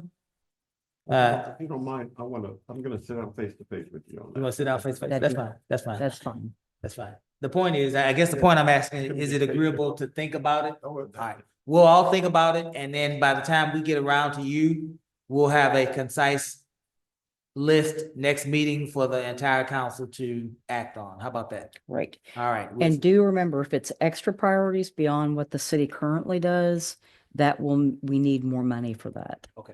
So, and depending on the end result of our attorney general is what our next year's tax rate may end up being. So we're waiting on that. Gotcha. Um, Go ahead. point Go ahead, of, Ms. Griffin. point of information, how do I know what the city is or isn't doing? How can I help you with that? So I need to be telling you. I that. don't even know how to answer that question. Okay. Well, we'll have to figure how I can make sure that the council is Well, aware. what we'll do is, what we can do is that anything that we sense should be part of municipal services. Okay. Let's email that, right? And then, so if it's, again, if it's streets paved with gold, then you can have that sidebar with Ms. Griffin. We have streets, got asphalt, we don't have gold. Yeah. Right? And I think that's Okay. what Tanya's looking after is like, there are things that perhaps we should be doing, or even some things that we may want to do that are legal, but we may not necessarily know if we're doing them now, Okay. You got it. right? Mayor, may I just Yes. make also just a suggestion for our city manager, and perhaps I think all of us would feel great in seeing this done. And we've heard it all in our lives, this concept of low-hanging fruit. You've heard it, like low-hanging fruit. Mhm. I think under that statement, low-hanging fruit, just the simple information to all of us, including myself, All of us. on why we can't get our street signs adequately installed to be properly installed, like Right. some of our residents indicated. Yep. I, for one, have said there's a sign I've been trying to put up myself, but I can't use my post hole digger right now. And I've got to get a new one, I think, because I was going to put up myself. But it's a speed limit sign in front of the house. And with that tracker, nothing has happened for 4 Okay. years. But the low-hanging fruit, and the other Yes, sir. is just a simple explanation about the machines and the ditches. Yes. But that just those Yes. low-hanging fruit. Perhaps we can start with that. So we will await your email. We will respond to that email, and the meeting on the 26th will have an agenda item with priorities that we can add to, take from, and act on. Okay. Very good. Thank you, Ms. Howland. 9-9. And then we'll pick 8-2 back up. Boards and commissions, considering a restructuring of the city's boards, commissions, and committees. Ms. Nance. Hi. Okay. So we have been having some attendance issues with our boards and commissions for the last year or so. And we've had certain commissioners, board members, committee members come to us in our department and ask us what can be done. So we decided, my department in conjunction with city administration wanted to come to you all, just to kind of see if there was an appetite for making some changes. I do want to point out there are quite a few boards, commissions, and committees. It's grown exponentially in the few years that I've been here. We have there's a few options we can do. We could look at consolidating some of the boards. We could look at reducing the frequency of some of the boards. Mostly from a staff perspective, what we're worried about are the quasi judicial boards, because I can speak to, like, the Planning and Zoning Commission has had 3 meetings in the last month, 2 months or so that they were supposed to have. And there are projects that they can't move forward on until they get through that board. But if we don't have the people here, we can't move forward. So there are, advisory boards, but there's also some progress in the city that isn't being able to happen because our volunteers are not coming. So we just wanted to bring that to you all. Okay. To see what your thoughts are. Okay. Do you have any recommendations? Yes, I do.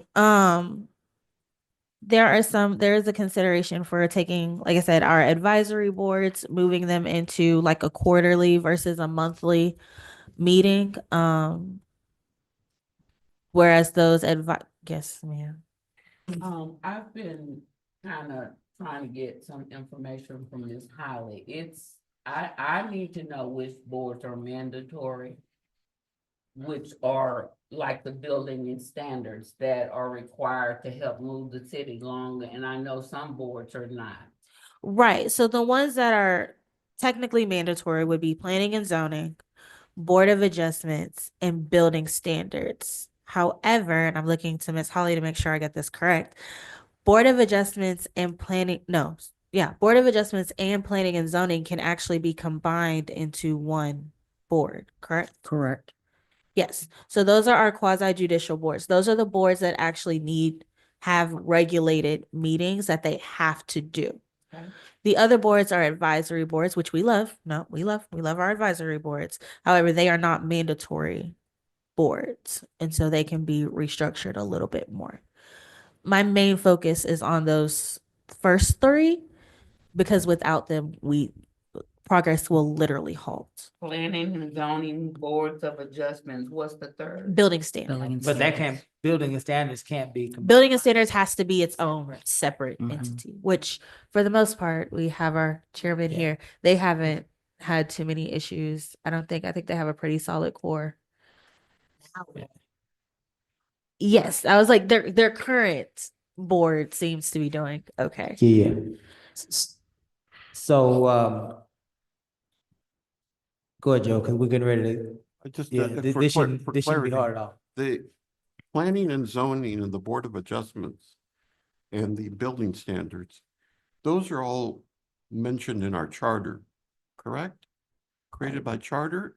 Yeah. State law. No, those are state law. They're state law. I knew Yes. there was- Yes, those are required by state law. There are laws the state has So that the- requires you have those boards because they do things that y'all like to have. So and state law then permits the combining planning and zoning with Board of Adjustments? Yes, sir. What do you call that?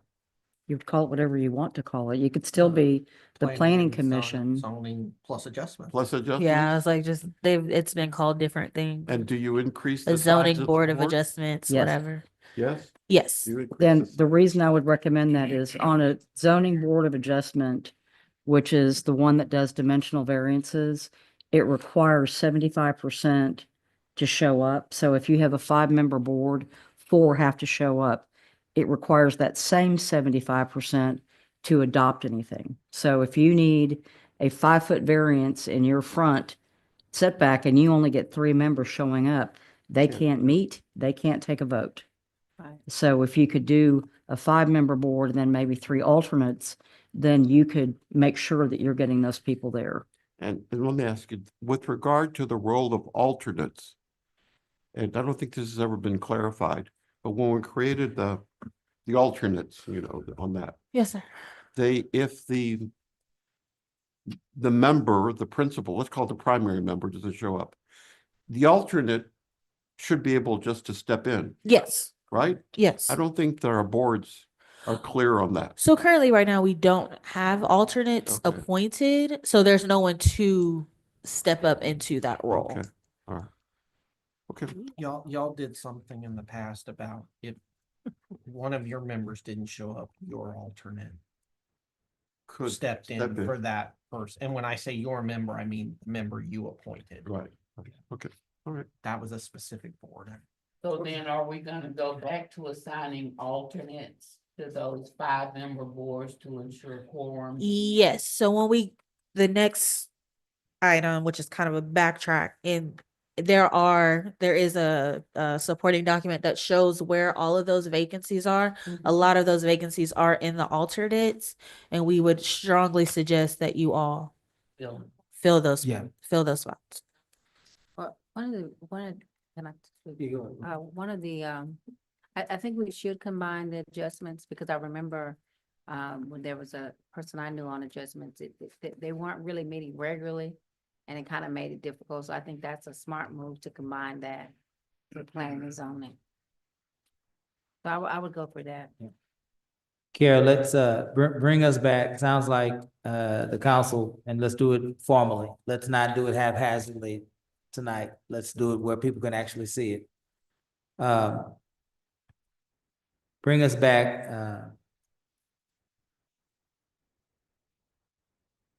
an opportunity to act on quarterly meetings for advisory committees and non-state mandated boards.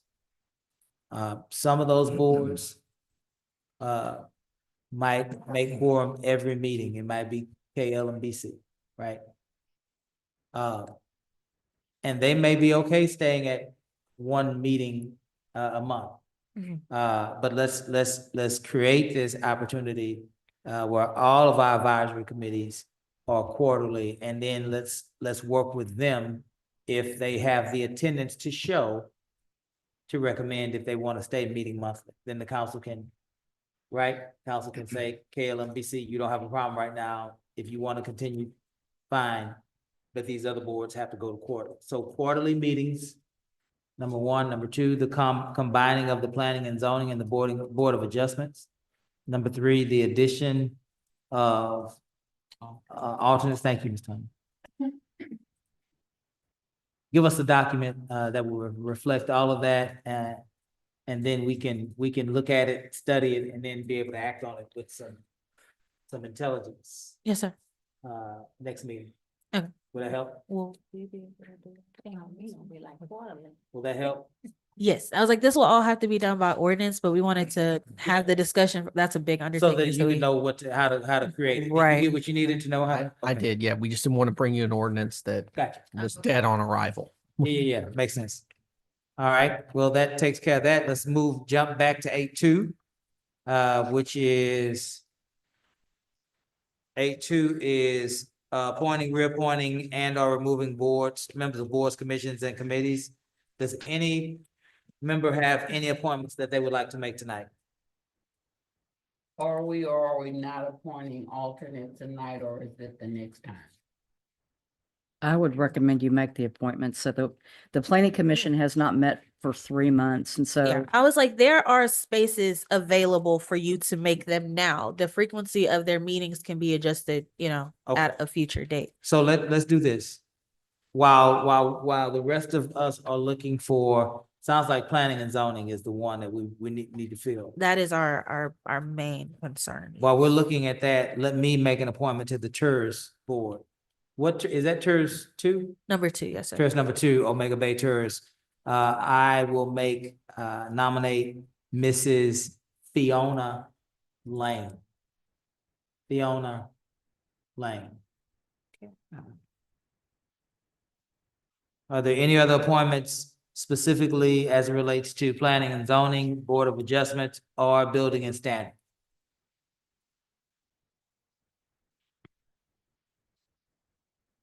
We're gonna get all the nominations. Hearing none, for that, are there any other general nominations tonight for any boards or commissions? Who are supposed to appoint the alternates? So historically, what has happened is there will be a mayor appointed alternate because he is the only at-large position. And then the ex officio for that board would be able to appoint an alternate. However, you all removed all of the ex officio, so you also need to assign your ex officio members to all of the boards as well. So that's going to determine who has the other. Can you bring that all to us next meeting? Sure. Yeah. But so we can do it all in one thought. No problem. So Is right there- now is I there only any- have one appointment. Hmm? Right now I only have the one You have one appointment. Okay. I'm sorry, say that again, one appointment. that's all that's been made. No, one appointment one nomination that has been made tonight. Do you see anybody on the planning and zoning that you want to offer up as an alternate?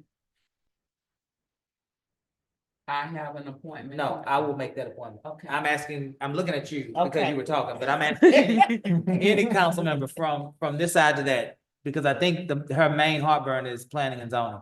If there's an alternate that you'd like to offer up, I would make that nomination for us tonight to help move this board. And this is, I'm sorry, Kiera, everybody that has turned in an application for the board, that we can just select. As of last Thursday, I believe I got 1 or 2 today, but for the most part, yes. Okay, well, there's a number of people on here for planning and zoning. Well, let me see. In the 8.2 item, if you're looking at it online, it's the second attachment after the agenda form. That's everybody that's turned in an application. Okay.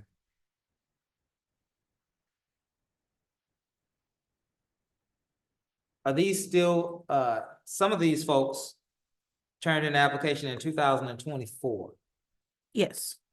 Are they still valid? Yes, so the 2023 applications all fell off in December. Okay. The 24 ones are valid through the end of this All year. right, well, let's move this along. Yeah. The Texans are playing. I knew you were going. I made a nomination of Fiona Lane, and I am going to make a nomination to make sure we can have a Parks Board. What happened? He was here to make sure that that appointment went through. I'm going to make a nomination for an alternate of Alan Honish, To planning and zoning as an alternate, so that we can keep this committee, thank you, ma'am. Keep this committee forward. You were gonna nominate him? Good. Great minds think alike. Boom, boom, boom. All right. I'll second those two nominations. Wait, you I'll can't. have a second. I'm sorry. You know what I meant. You know what I meant. I'll entertain a second for those two nominations. No discussion on the nomination. Let's call for the vote. All those in favor? Aye. Any opposed? Item 9. Can we nominate some people on this side? We can't. Yes. That was what we were doing. I know, but he kept going. Okay, I'll do it next meeting. I thought you wanted somebody for planning and zoning though. Right? Is that going? He got one. Do you want to add somebody else? Okay, cause you need another one, right? We need as many as we can As get. many as I can get over. Archibald, Orlando Archibald. I think is Orlando on committee already? No. I know, I'm just looking at the. He was on the public safety committee, but they are not. Yeah, he's eligible then. Yes. All right. Did you not say what now? Orlando Archibald for planning and zoning. Is that your Because- district A? District Okay. A, 'cause my Well, person- no, you don't need me then. The second to that? All right. Let's vote. All those in favor? Aye. Any opposed? Was that it, Ms. Shanson? Mhm. And I think you had one for D. Did you have one for D? For what? Planning and zoning. Okay. Because there were 3 people that there was a no, right? On the planning, they were not in standing. According to your. There were 3 people that Yes, were there are a not few in people that are not in good standing. There are 3. Okay, we can do, Sadie Williams. Planning and zoning? Mm-hmm. Okay. Is there a second? Second. All in favor? Aye. Any opposed? standing. All right. Did that help? Very Yes. much so. All right. Thank you. Let's move now to item 9, new business items presented to council for discussion and possible action. 9.1 resolution, number letter R. Seems that doesn't feel right. I'm in No, the we've wrong done spot. this. All right, 9. I was like, We're all the way down on 9. We will never get out of here, boy. 9. 9.9 ordinance review committee. Recommissioning the ordinance review committee for an extended period of time. I will entertain a motion. Many of you, thank you, Joe. Many of you know about our ordinance review committee. I don't think that they've had a chance to actually complete their work. No. They just started. Is there a second? Any further discussion? Hearing none, we'll call for a vote. All those in favor? Aye. Any opposed? 8, let's see, 9.10, events and promotions, considering staff recommendations regarding the 2026 city events and promotions schedule. Hello, Ms. Colleen. Good evening. I have. Thank you. This is a proposed list based on some conversations we had with a big group of staff who works on events for the city. So as you are all very aware, I just came back after a 4-year hiatus, so happy to be here. And a lot has changed. The communication department essentially had a city manager who was really into events. And then the communications person, we had some interns, we had a communication specialist. Those are 4 people working on events. And today it's just me. Yeah. So we have a lot of challenges in the city that we're all aware of, and we're pulling back in a lot of areas. And I'm recommending that we do the same with events. And pulling this list together was very difficult. Nobody wants to cut events, right? So we tried to, we approached it with what was encumbering staff the most. And so the events that took the most time away from staff, their primary jobs. So when we have events, we flex time because we can't do OT. That pulls our street crews, for example, off of their public works duties to work events. And it's impacting the amount of work we're getting done in other departments. So this is just a staff recommendation, and I'm very happy to answer any questions that you have about it. We can run through it if you would like to. There are several new priorities that have been proposed by council, so we included those. And then the recurring events here, we're cutting a few things, like for Keep Marque Beautiful Commission, here's just one example. They have 2 events in the spring. It's 2 weekends back to back that takes our public works crews off their primary jobs, makes them work on the weekends. We're recommending just to reduce it by 1 this year. It's the spring cleanup and then the trash bash. Oh. So we're recommending, also one of the factors that went into this was what supports city functions. So cleanup events support city functions because they keep our yards clean. And if we have a flood event, for example, all that debris that was in people's yards stays out of ditches, right? So we have lower risk mitigation for flooding. And so a cleanup event is more in line with city business than a fireworks celebration, for example. Fireworks are more fun, but it's not doing the business of the city. And so that was another factor. Let me ask you, the trash bash is the Keep Texas Beautiful sponsored event around waterways. Is that the one? Yes, sir. Around the waterways. And I say that because if, going back to my People Marque Beautiful and getting involved, if we want to maintain the highest level of accreditation, which is gold, that's an activity that, as I recall from my past years, we have to include. That's one of the criteria. I understand. And we did look at that. So also, this was a big group of about 15 to 20 staff people. And so the people last year at the trash bash, the people who actually picked up the trash were city staff. The volunteerism has gone down immensely. So when I was here before, Keep Marque Beautiful Commission had homeschool groups and cheerleading squads and the garden club, and it had different civic clubs and different organizations were all contributing. The high school kids came out. That's not the case today. It changed. Well, that's what I'm saying. And I just don't have the time resources to pull in all our friends by March. Here, Chloe, let's suggest this, is that it wasn't the fault of the volunteers. No. It was internal here. Yes, sir. It was internal. I understand. Desire of the volunteers, and I'm still, we can organize that, but I want to, if we start afresh, because we ended up, when I was there, we scored number 2 in the state. We didn't get that first place award, which is a grant for the $385,000 to go to our parks. Sure. Right. And I want to go after that again now, rebuild that and with on this. And it's going to require us to go ahead and follow the guidelines, maintain that number 1, the gold level of affiliation. And so all I'm suggesting is that while for purposes of the city, it doesn't have to be a city commitment to that. The People Marque Beautiful group should maintain that as an activity there, which I can organize around and work with them. So it just hasn't been the reality, sir. I mean, well, I know, but I'm getting back. I'm getting back involved with that. One of the stuff. So I guess my question is, are you saying that you don't have enough time to do it for this year? There's some pause for this year.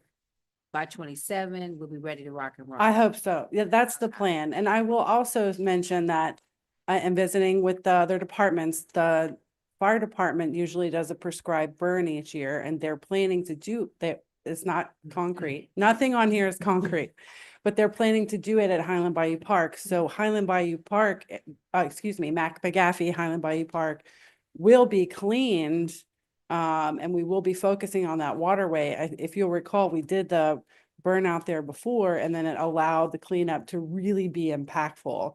And I think we just need to spend some time on rebuilding our resources, but it's just a recommendation. Here, let me throw something else out to everybody. We were just recently awarded with Texas Parks and Wildlife is that Alice back there? I can't see that far. $5 million no match grant from Texas Parks and Wildlife. Okay, and that was finalized at the end of the December. There was some title work that needed to be done, got done at no charge to the city, by the way. And so part of that is, once again, maintaining, rebuilding the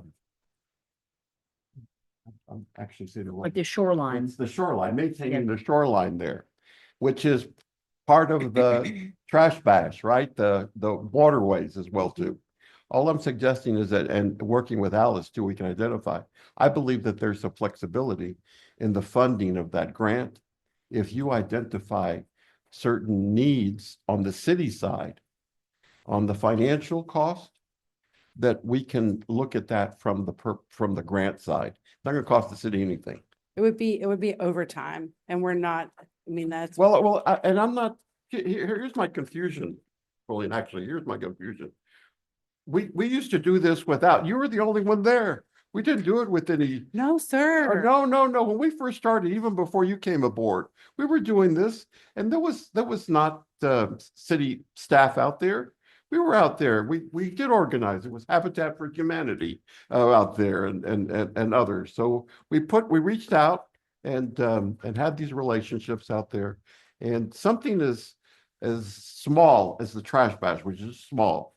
And then there are other groups that I can work with as well too, just to maintain that. That's all I'm suggesting to council. Yeah. Is that Would you be willing to trade? It's really the 2 weekends back to back too. So we have the cleanup event, which is a spring cleanup. And then we also have the trash bash. Those are both in March. And so it also encumbers my time this is my job and I love it very much, but I have a lot of responsibilities in a department that had 2 6 months ago. And we have a lot of operational things that need attention, like request tracker, ADA compliance, website updates, mass notifications need immense work. And so these are city functions that need my attention. And I just can't be a party planner and deliver you emergency communications at the same time. And so I'm asking for some, what are your priorities? Yes, sir. Well, I would say definitely a priority is 4th of July. That you have it on pause, and it's kind of disturbing to me that 15 employees would want to get rid of. Well, we don't have the fields anymore is one of the major, and it's very expensive. It's a very expensive event. It encumbers a lot of city staff and a lot of external costs. And and I understand it's tough. These are really tough decisions. This is not easy. Juneteenth Gala is another one that we talked about it for a long time because it's very important to this area and our region and our community. And it was tough, but it has gala in the name and we are struggling financially. And when you are remodeling your kitchen, you don't host Thanksgiving, So this is just a recommendation. This is just a proposal. We do need to find a way to reduce the amount of engagements that we're doing. Easter egg, for example, instead of having the scramble, we would like to do pictures with the Easter Bunny at the library. Our library has amazing events all year long. They have community engagement opportunities for our kids and for our residents. So there's always something happening in the city. I would suggest, now the summer reading program, because our scores are so low, I would want to, and they're lower than they've been in the last, these Haley, their scores are low, the high school and Sim and Giles are struggling. So I don't want to get rid of that one. Or what I would challenge you to do though is to find sponsors that may be willing, and volunteerism is low because all the churches are dealing with that. You have less human capital. Because people are working, they're trying to stay abreast, right? And so we used to have 20 people, now you may have 3 show up. So I get that. But I also want to make sure that we have city joy, right? I agree with Councilman Lowry when it comes to the 4th of July. But can we get with Marathon and see if they would help us sponsor some of that, or get with some of our other I mean, we were doing that for Bible Fest. So I'm like trying to see if you're really, I hear you when you say operationally. And I would say if we don't have sponsors for this by March 1, set a deadline. Look, this is what we tried to do. We got 3 out of 6. The rest of it will have to be paused, because I think that's fair to you. But I also think I think there's people out there that would like to partner with us. But the question is how much, and then how much human capital they would provide as well. But I think I'm a real big believer in, we started that tradition under this council with the 4th of July, and everybody looks forward to it. We started that tradition of the gala, and everybody looks forward to that. That may be something that the churches may come together to do and sponsor that gala. We did it at McKinney. They may be willing to come in with us. I don't know the budget for that, but I think like Joe, it's Councilman Compion is trying to say is take the next 30 days to see if we can find some sponsorships. If we can't find sponsorships, then come back to the council and say, look, I found sponsorships for these programs. I'm just gonna say, for me, the summer reading program is a non-negotiable.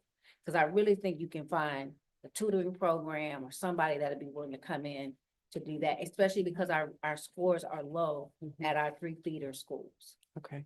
But I mean, I don't have a problem if you can't find that within the next 30 days, that we put it on pause for next year, and then that gives you more time to find a sponsor. Because I know it has been quite challenging when it comes to volunteers and money. Of course, everything has to be, So you want to try to keep everything? Let's Cancel, can we take anything off the let's table? do this. Colleen, Ms. Holly, let's do the 30 days to see if we can get sponsors. And then you bring it back to us.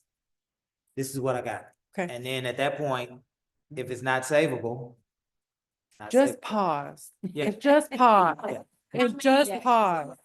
Season where we're cutting back. Yes, We've ma'am. had to cut back on all the other stuff. We don't have the money. And you don't have the staff, and I much rather see Yeah, staff out in the streets. Yes, ma'am. Fixing stuff. The residents want Can't their, move past that. yes, ma'am. And I need to fix our emergency communication systems. And I'm gonna bring you guys a report next meeting that will show you what I've been working on. There's a lot of deep behind the scenes work that's taken priority, which is why I have brought this to you, because I don't have the time. Was the issue. Yes. Emergency communication. I hope you share with us, because at Houston Galveston Area Council, we've got committee, on several committees on that too. We're on that, right? And there's dollars for that, like on some of these stuff.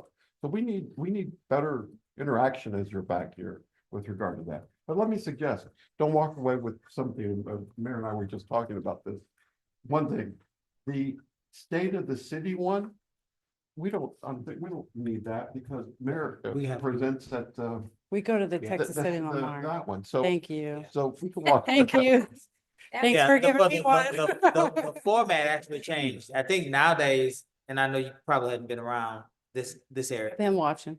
Nowadays, it's a question and answer, and things can be explained better rather than just a speech. So I think that's kind of redundant at this point. I'm sorry, yes, sir. Yeah, they did ask that we take our own film crew and film it ourselves and restream it on channel 16 ourselves, because I think one of the challenges with the residents of Lamarck, the ticket price. And so I'm gonna reach out to the chamber and ask them if we can have our own film, our own camera there, Right. instead of just relying on. That would Yes, make sir. that, yeah, Yes, sir. that would. We're solve that trying, issue. we're trying. Yes, sir. For ask the community, reach out to the community Sure. because, I'm not to put anybody, their business out there, but I know we have somebody in the community that's actually a pyrotechnician and can actually purchase the stuff for like fireworks and stuff. So not saying that they will, but that might be an option for us right there where we don't have to spend $15,000 on fireworks. We got somebody that does that right here in the community. Got a couple of things. Well, Mike, yeah. None of y'all seem to be mentioning. Okay. All right. Hold It- on. Mike, Hold on one second. if, I just have one question. Yes, ma'am. You have Lamarck and then we'll. PD Blue Santa. Are we supporting this and not the annual Christmas thing this year? Is that what's happening here? So let me also clarify. Okay. There's 3 different event categories. We have city events Okay. that the city pays for, that the city staff either flexes or gets paid OT. That's what we're talking about. Okay. And then there's city sponsored events, and our only 2 city sponsored events where we have a monetary relationship is the BTR Bayou Fest Okay. and the Texas City Lamarck Chamber. Okay. And then there's community participation events that include the 409 toy drive. Yeah. We're gonna be there. We're gonna bring the tents. We're gonna Okay. open the building. We also talked, Then Thanksgiving. yes, ma'am, we Okay. talked, we wanted to make that a city event this year. We talked about it. We just don't have the resources yet, but we are gonna share it more Okay. and be more involved as far as like cross promotion and Yeah. try to do more. So I have 4 pages of promotion schedule. Like I have the entire year mapped out. We got it. This is just what impacts us in our pocketbook Yeah. only. So I would say take 30 days to get sponsors, bring us back what Sure. you can find, and then we'll act on that. On that note, one event that I don't see that you have listed, it's a newer event, might be of some interest to you, because it has a pretty good turnout, is the Senior Safety Summit. Okay, We have had 2 senior safety summits. The first one was about defrauding seniors. The second one was, I think, about hurricane emergency activities. So we've been doing that every spring, and it's been attended pretty good by our seniors. okay. And so, again, we can find a sponsor, a bank or somebody, I'm sure Texas First, somebody would sponsor that. Yes, what I would like to do is how I operate is just like the chamber does. We create a packet of all our events. We propose it to all the people with money and they get to pick what they want to sponsor. Then I got all the sponsors listed on the website in January for the entire calendar year. And we've got money in the bank to pay for the events, but it's just going to take us some time to get there. Yes, sir. Gotcha. And the only issue is with the 30 days is the trash bash is in March and our Keep 'em Our Beautiful meeting is on Wednesday. So if you want to keep it, you know, Which day are elected Tomorrow. officials?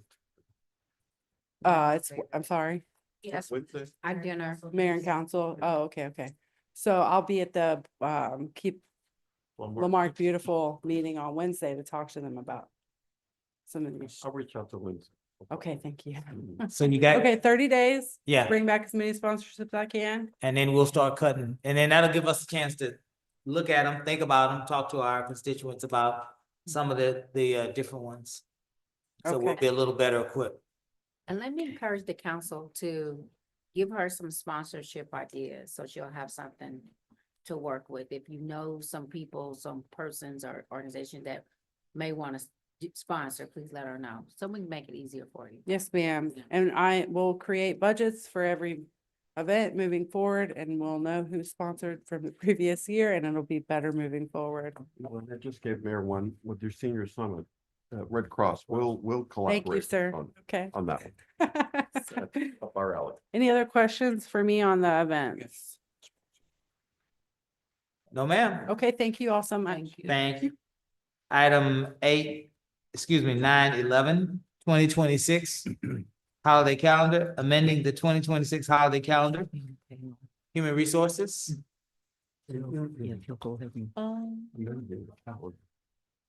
I could do it. She was online. I'm not sure if she's on. She's online. Okay. Yeah. I was like, honestly, there was initially a typo in it, and this is just correcting the typo. This is simply correcting a typo. The council, this is simply correcting a typo. I will entertain a motion. What's the typo? Originally it said that we were off on July 4th, which is a Saturday, and we're actually going to be off on July 3rd. Oh, the Friday. Yes. So move. Do a second? Second. The change is July 4th. Will be moved to July 3rd because July 4th is a Saturday. There no further discussion. We will call for the vote. All those in favor? Aye. Any opposed? 9/12, it looks like. Is Yeah. that right? Yeah. 9/12. Or there's the 13th. 9/12. Tree program, considering, no, you know, they got messed up on it. They got messed up. They're on. 12.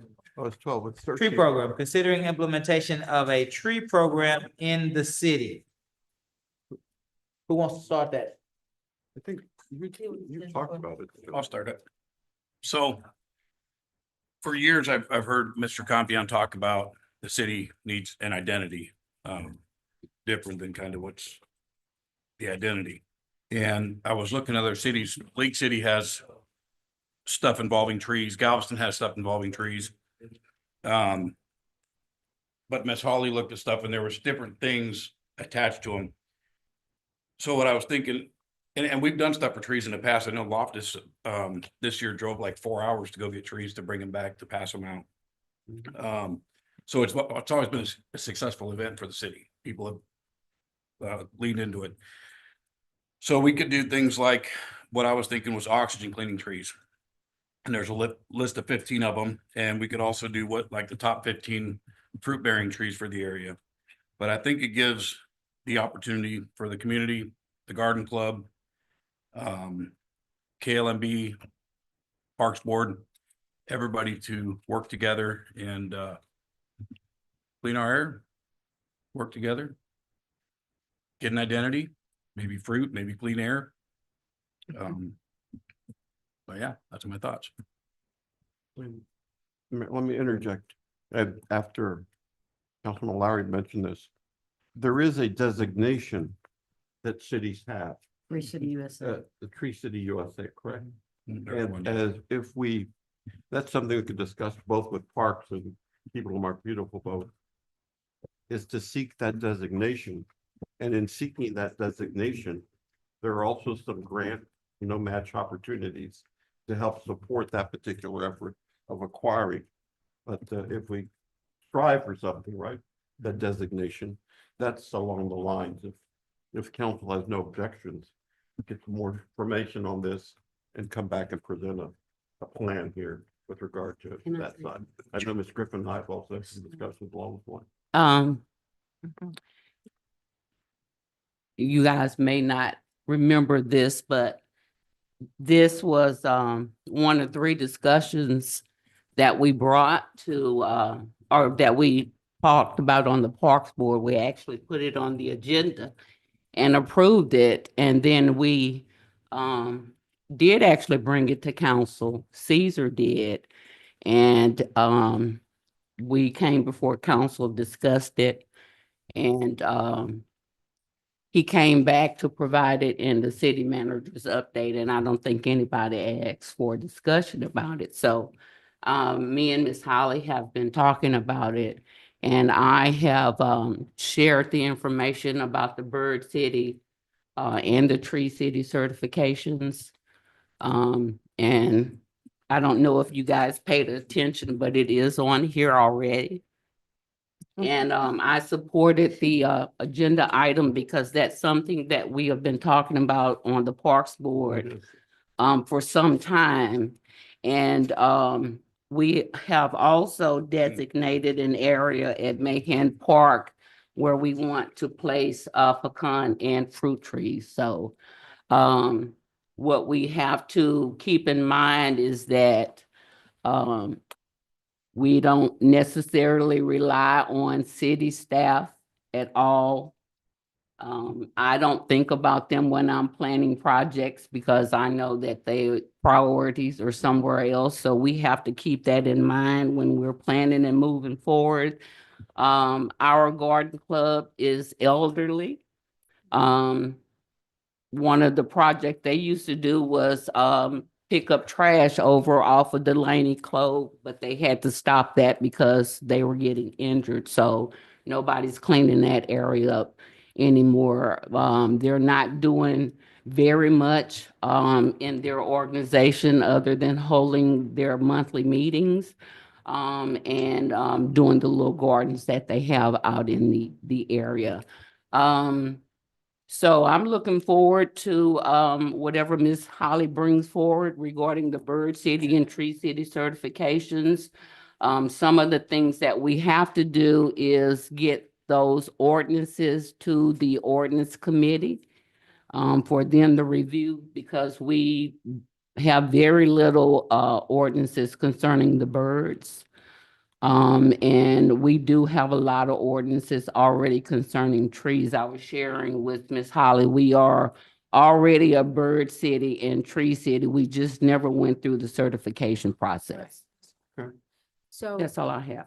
one of the things that, as a teacher, my first job was at Lamarque Middle School, and we talked about the Karankawa Indians and how they use the trees. So some of your oldest trees are here in Lamarque.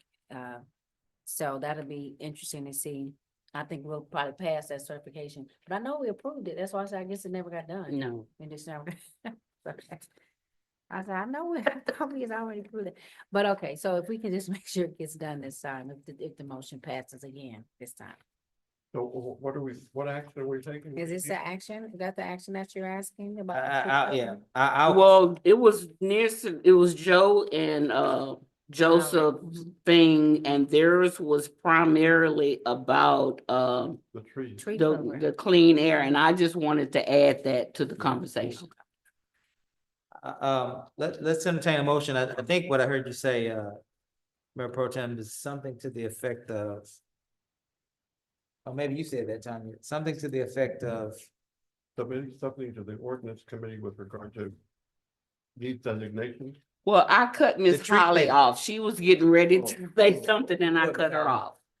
The Tree City USA has requirements that you need in order to get there. And so there are 4 things that have to be done before you can apply, which is you have to have an ordinance that's protecting public trees. You have to have a board that oversees that. So there are things that would have to be done. And I can bring those back on your next There you go. agenda. There you go. And I think it's a good idea also to look at what Councilmember Lowry is looking at for the trees that benefit us and benefit our oxygen, and start looking at adopting those trees as trees that are preferred to be planted here. Makes sense. So let's entertain a motion that Ms. Holly brings us back the criteria for Tree City USA. There a second? Second. Any further discussion? Hearing none, we'll call for a vote. All those in favor? Aye. Any opposed? Item 10, City Manager's Report, submitted report to update council and community on standard operations of the city. This report can be acknowledged as a whole, discussed at the pleasure of council. I will start 1 through 7, council. If you want to pull an item for a discussion or for a question, let me know. Number 1, Civic Academy update. Yes. That's Tanya.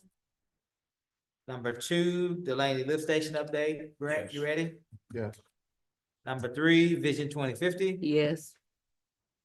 Number 4, Municipal Court Stats. 5, Active Grants Report. Yes. Yes. 6, City Clerk Report. Yes. 7, Finance Report. Yeah. All right, we pretty much got all of them except 10-4. Let's go. Miss Tanya, you wanted an update on the Civic Academy? Okay, is that a Colleen update? Is that a Kiara update? Which one? It's called. I mean, Colleen. it depends on the question. Oh, good. Okay, Mr. Pennington has volunteered to help us with the Civic Academy. We're very excited to get that going. We have been researching structures of municipalities of our size. I don't have a comprehensive update for you today, but it's on the list. It's a priority for us, and I will bring back more information as it's available. Do you have any specific questions, wants, needs, or requests No, for that? that's good. It's on the list. Okay. So that's not the same thing as the youth council. That's two different. Yes, ma'am, that's two different Okay. things. Yeah. This really talks about the levels of government and how we work and what we do, and yes, ma'am. Good? Thank you. Thank you. Delaney Lift Station. Where at, Brent? All right. There were several questions last meeting. It sounds like those questions that, from this part, and then we can, I know we got other council members that may have questions to add. Sounds like there's a lift station outside of, is it off of Main Street and Delaney? Yeah. Okay. And that lift station received, an upgrade. That's correct. I think the question is that no one, on council ever voted to approve of that upgrade, or no one on council was ever apprised of that upgrade. Did I say it right? That's fine, yeah. That's one of the questions. Because the concern was that if there were to be upgrades to that particular lift station, the idea is that the developer of that area, of the property in that area, was supposed to be responsible for that lift station upgrade. I think that's one of the main questions about that lift station. Okay. So can you start there? Yes. Let me first start by clarifying the term upgrade. This was not an upgrade to the lift station. I would prefer to use the word rehabilitation of the lift station. In other words, the lift station was in dire need of care. There was a generator that wasn't being used. The wet well was in a pretty bad shape. The site was in a pretty bad shape. The fencing was in a pretty bad shape. Actually, there was only one pump at that lift station. You're required to have a backup, and there wasn't a backup at that lift station. When we looked at this lift station was part of package one of the GLO grant City of Lamarque rehabilitation, which there were 22 lift stations. In package one, we decided to address the city's major lift stations, which needed rehabilitating.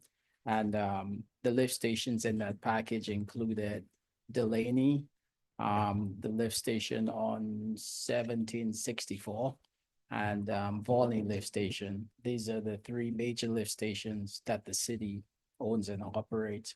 So let's go back to Delaney. On the Delaney lift station, I just want to go over the scope and the bid. First, let's start with the bidding of this project. This project was bid out. There were 3 bidders. And again, we deferred to the second lowest bidder because the lowest bidder did not qualify to do the project because, again, they had no experience. Coincidentally, I know that contractor pretty well. They're the same contractors who painted the elevated storage tank on the dog track. So I've worked with them. I know that they don't do lift stations. So we had to defer to a better qualified contractor.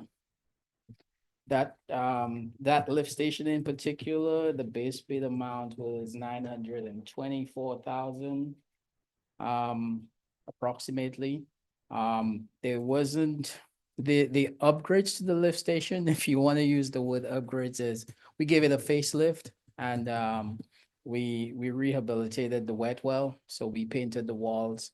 We cleaned up the site. We put up new fencing. Put up a privacy fence with slats. And we improve the driveway leading into the lift station. Also, we also installed a backup pump to that lift station. So when the primary pumps fail, there's a backup pump which kicks in. Can I ask you a quick question? So was that more an issue of maintenance for that lift station? Yes. Because you over cannot time- use impact fees for that. That would be illegal. So that's why you would have to go out for a grant for it. Yes, I agree. Okay. Yeah.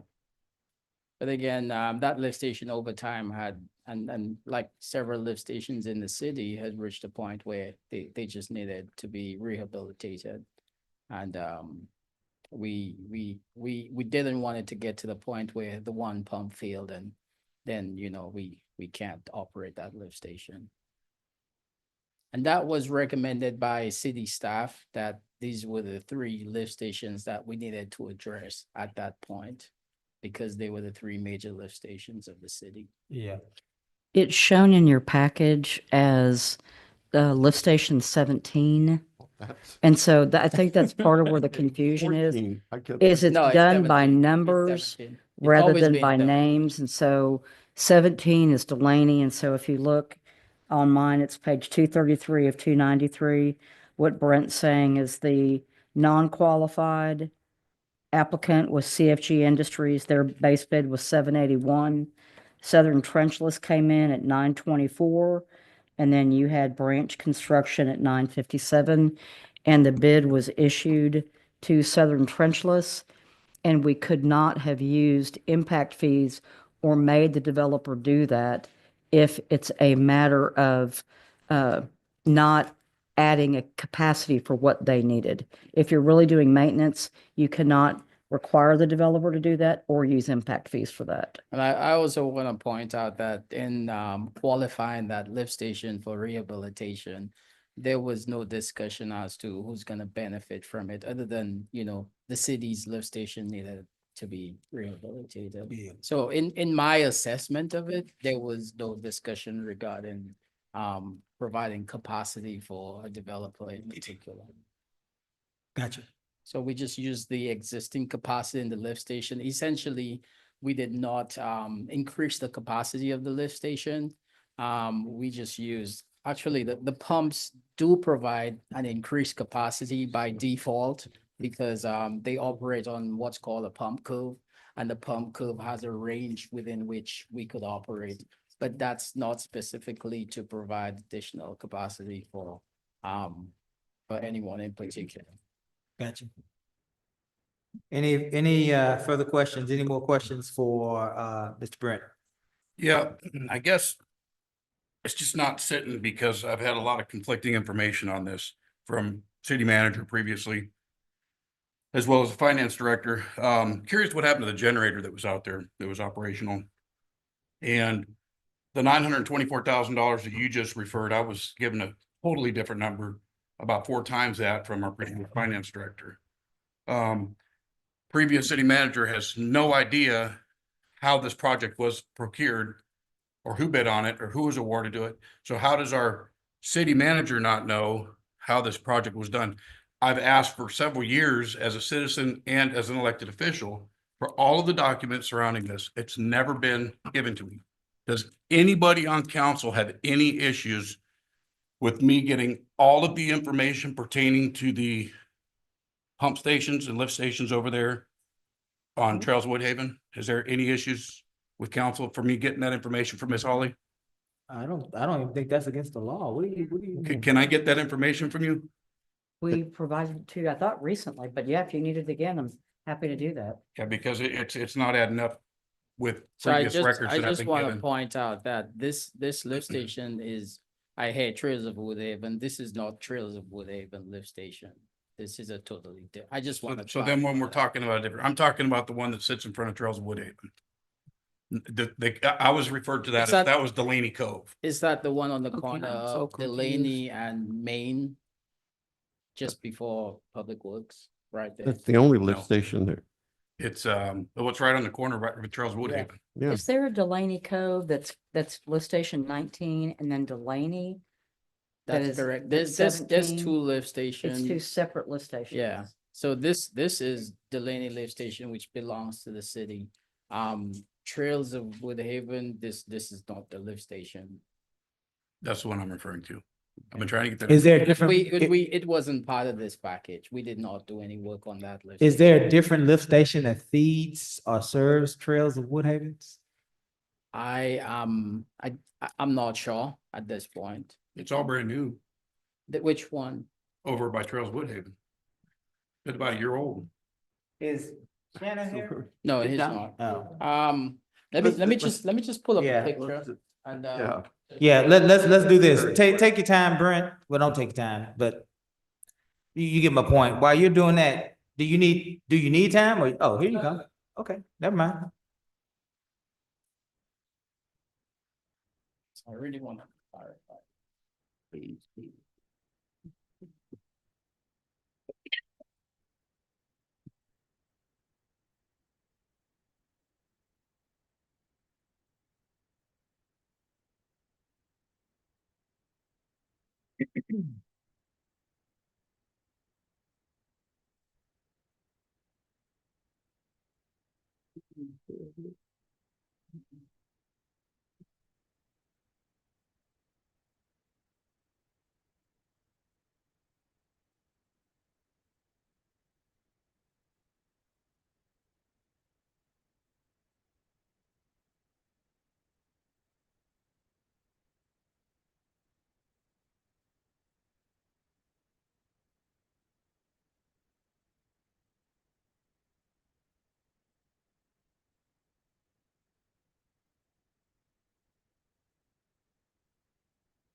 What's this called? Yeah, I'm just gonna show council of this picture. Is that the lift station that before construction? Is that the lift station you're referring to?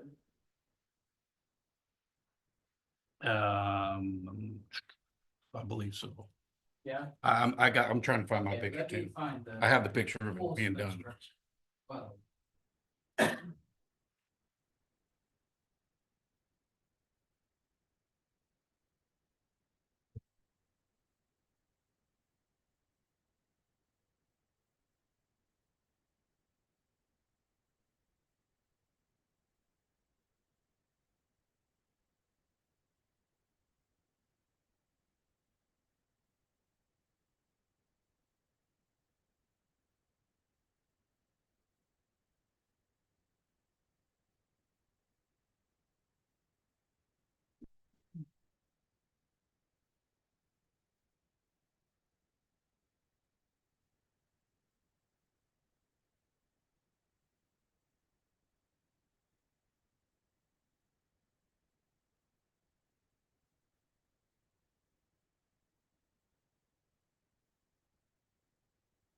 What you Here's got, a right? picture of the other, one's completed if you want something.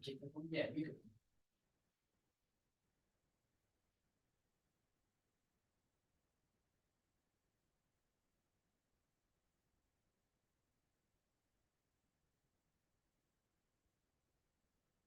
That is Delaney lift station.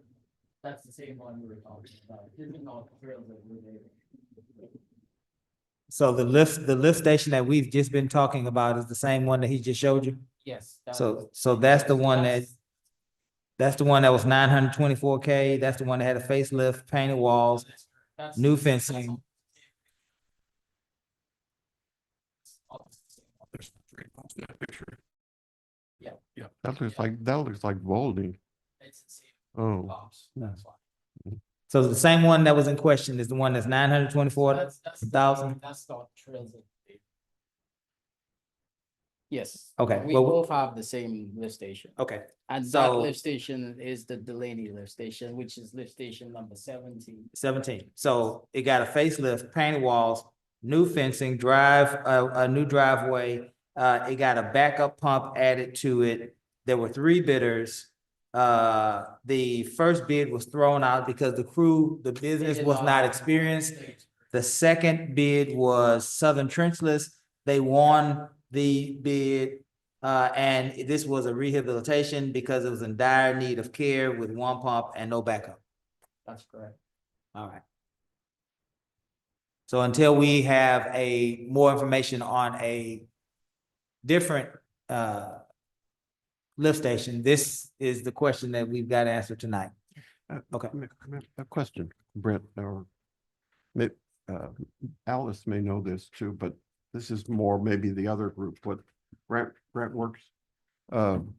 When projects are submitted under the GLO award, the GLO staff reviews the need for the project.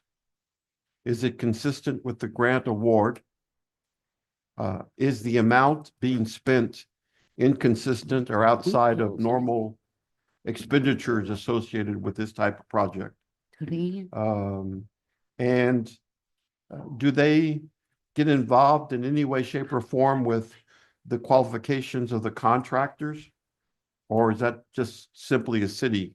That's so we do what's called a reference check. Yeah. And we call engineers that have done work with the contractor to determine, you know, whether they produced on time, whether there were change orders associated with the quality of work, whether the quality of work was acceptable, and all of these questions. And if I could, there's also in the submission of the grant pack, I mean, of the bid package, there is a question that's asked, has your firm been disqualified by working with any organization, any government agency, GLOs, along that line? There's a general question like that. Excuse me, but there's a lot of information in that Yeah. project manual. I don't know exactly. Well, that's those usually questions, one, but that's a very lot of consistent with these. There's with these- questions with with these doing grants. business with foreign countries, which are. Yeah, I know there's a lot all more that coming stuff, in, yeah, but now. yes. Yeah, and just last thing, here's my I went back and looked at the information, I think, Ms. Holly, that you'd emailed all of us. And I didn't print it out, but I need to print it out. And Brent, I'll send it to you and you guys. My question is the amendments that have occurred on the project. The change orders. Change orders. That's not reflected in this.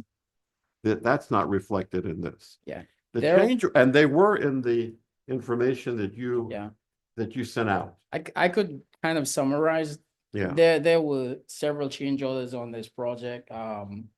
Some of them were for time extensions. Yeah. Which were required to do by the GLO.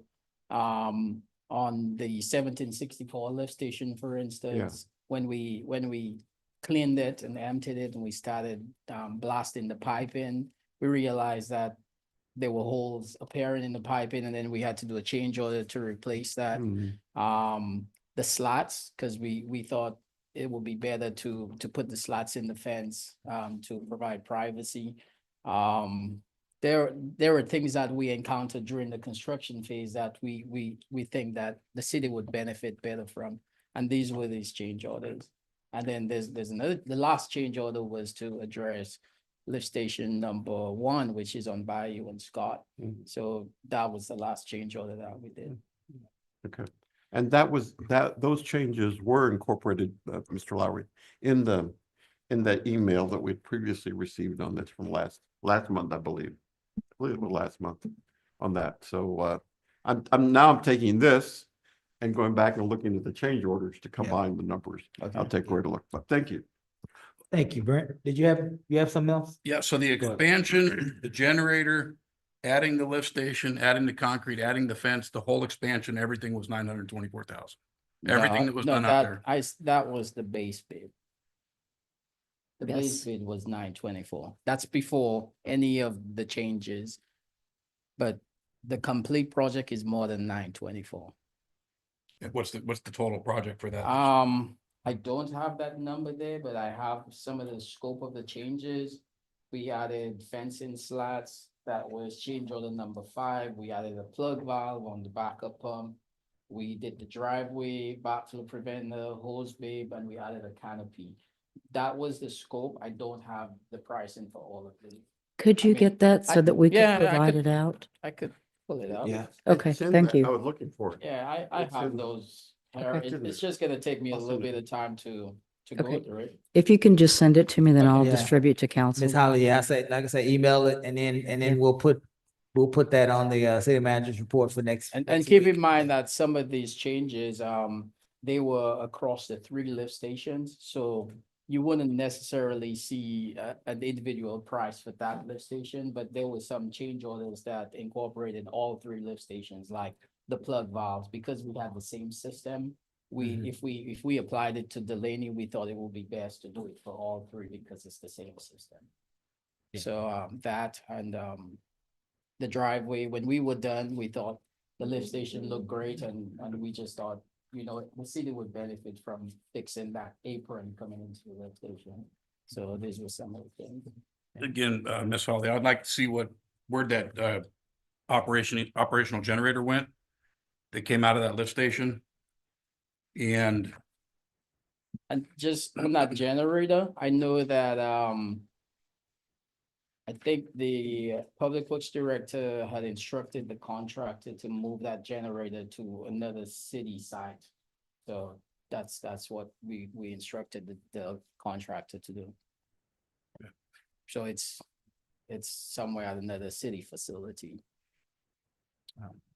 excellent. I understood. Thank you. Okay, thank you. Got it. Thank you. Brent? Mayor, I guess I'm just a little lost. Is it working? Yes, it's working. I'm sitting Well, here like, when what's I going first, on? I remember when I first went to the site doing an assessment before the project kicked off. There was grass inside of it and I don't think, it didn't seem like it had ever been turned on. Cause we're a little confused, but thank you. Yeah. So And we are maybe- not in trouble. I guess that's what I'm waiting to hear. I don't. And also who made the decisions to modify it and stuff?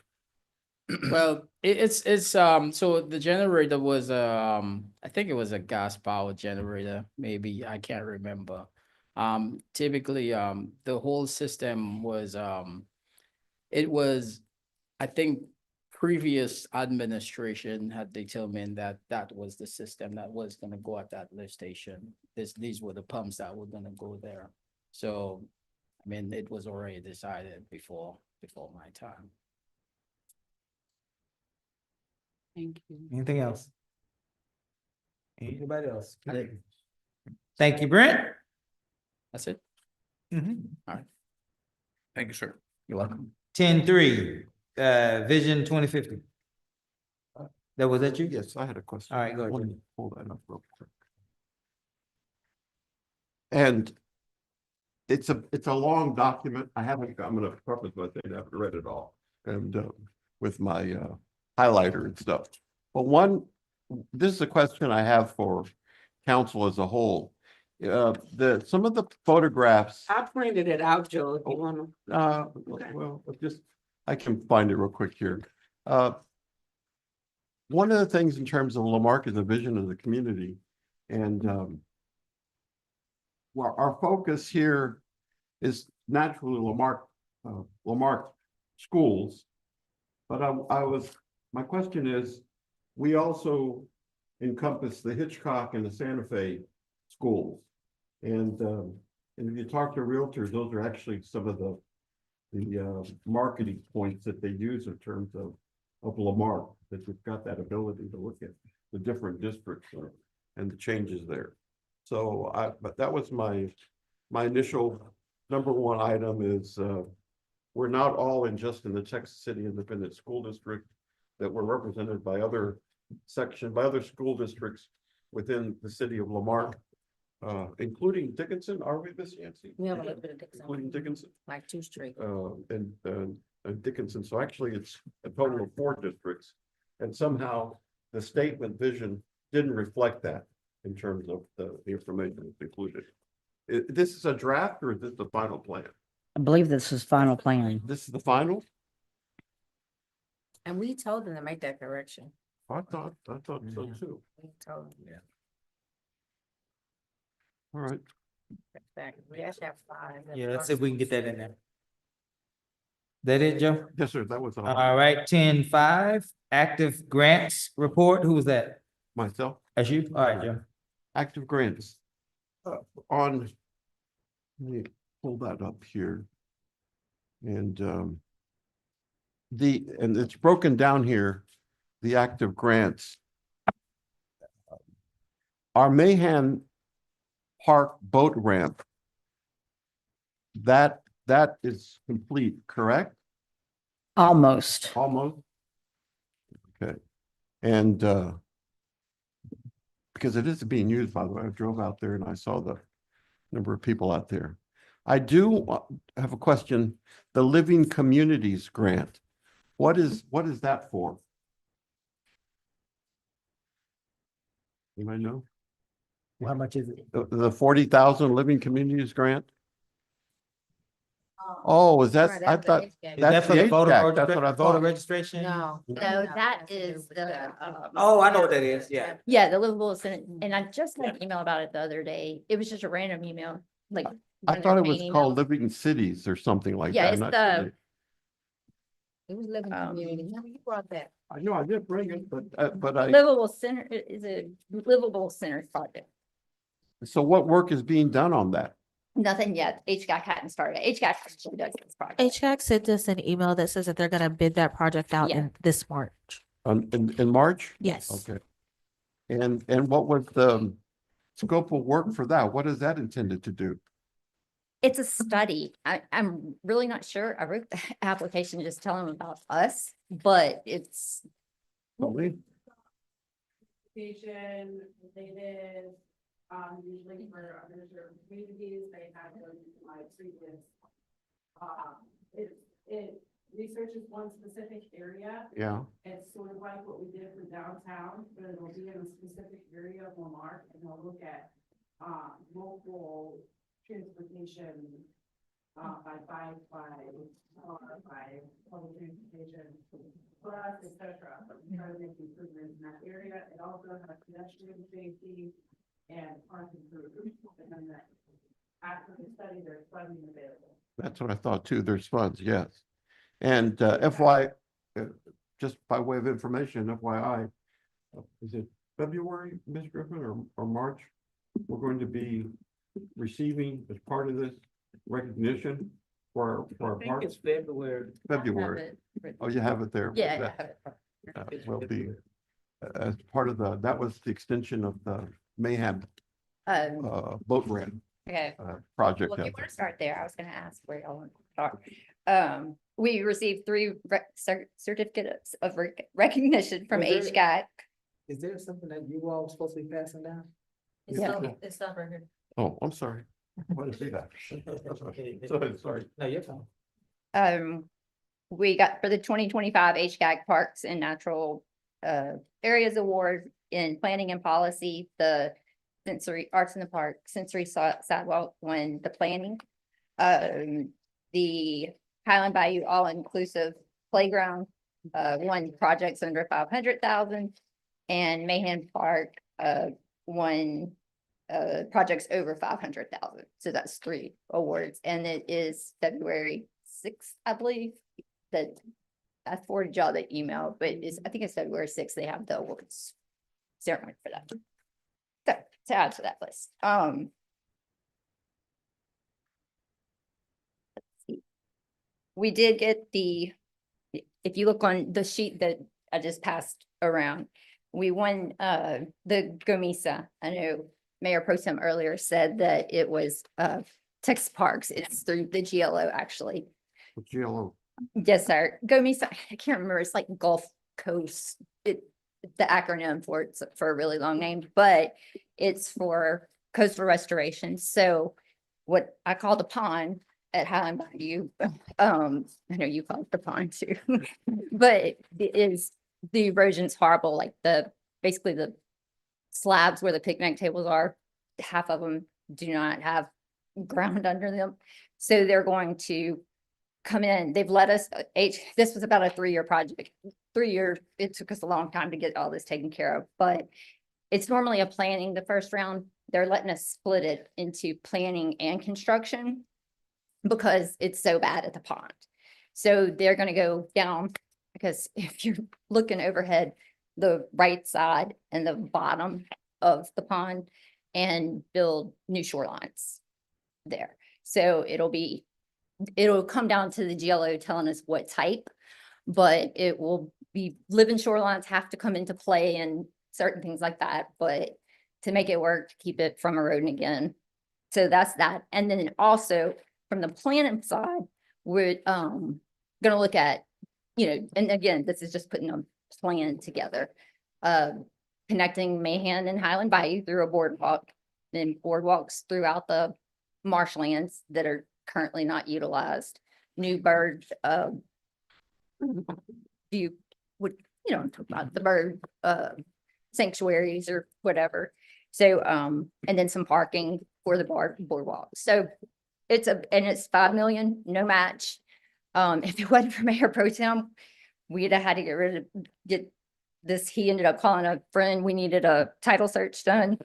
And it just got down to the last minute, and this man was able to do it and didn't charge us. So thank goodness for Mayor Pro Tem and Mr. Mark, I believe is his name. But so that's really exciting to get that. We got it and got them all the paperwork turned back in, and they'll come back requesting some more stuff, but that's where we are. The next thing, if you'll see highlighted, it was the Randy Weber. Per Shannon, the city manager, we turned that back in. So we're not doing that 2-inch water line replacement in District D. Where you at? But I thought we had started. Is this a That's different- under a different grant. Okay, all right. So you're down underwater? I'm just going down the highlighted stuff. This is the Oh, only. the highlighted stuff. Well, you're going too fast for me. I just want to be Okay. clear. These items under wastewater, the lift station, the upgrades that we've been talking about, which is GLO and HUD, the manhole pipeline rehabs,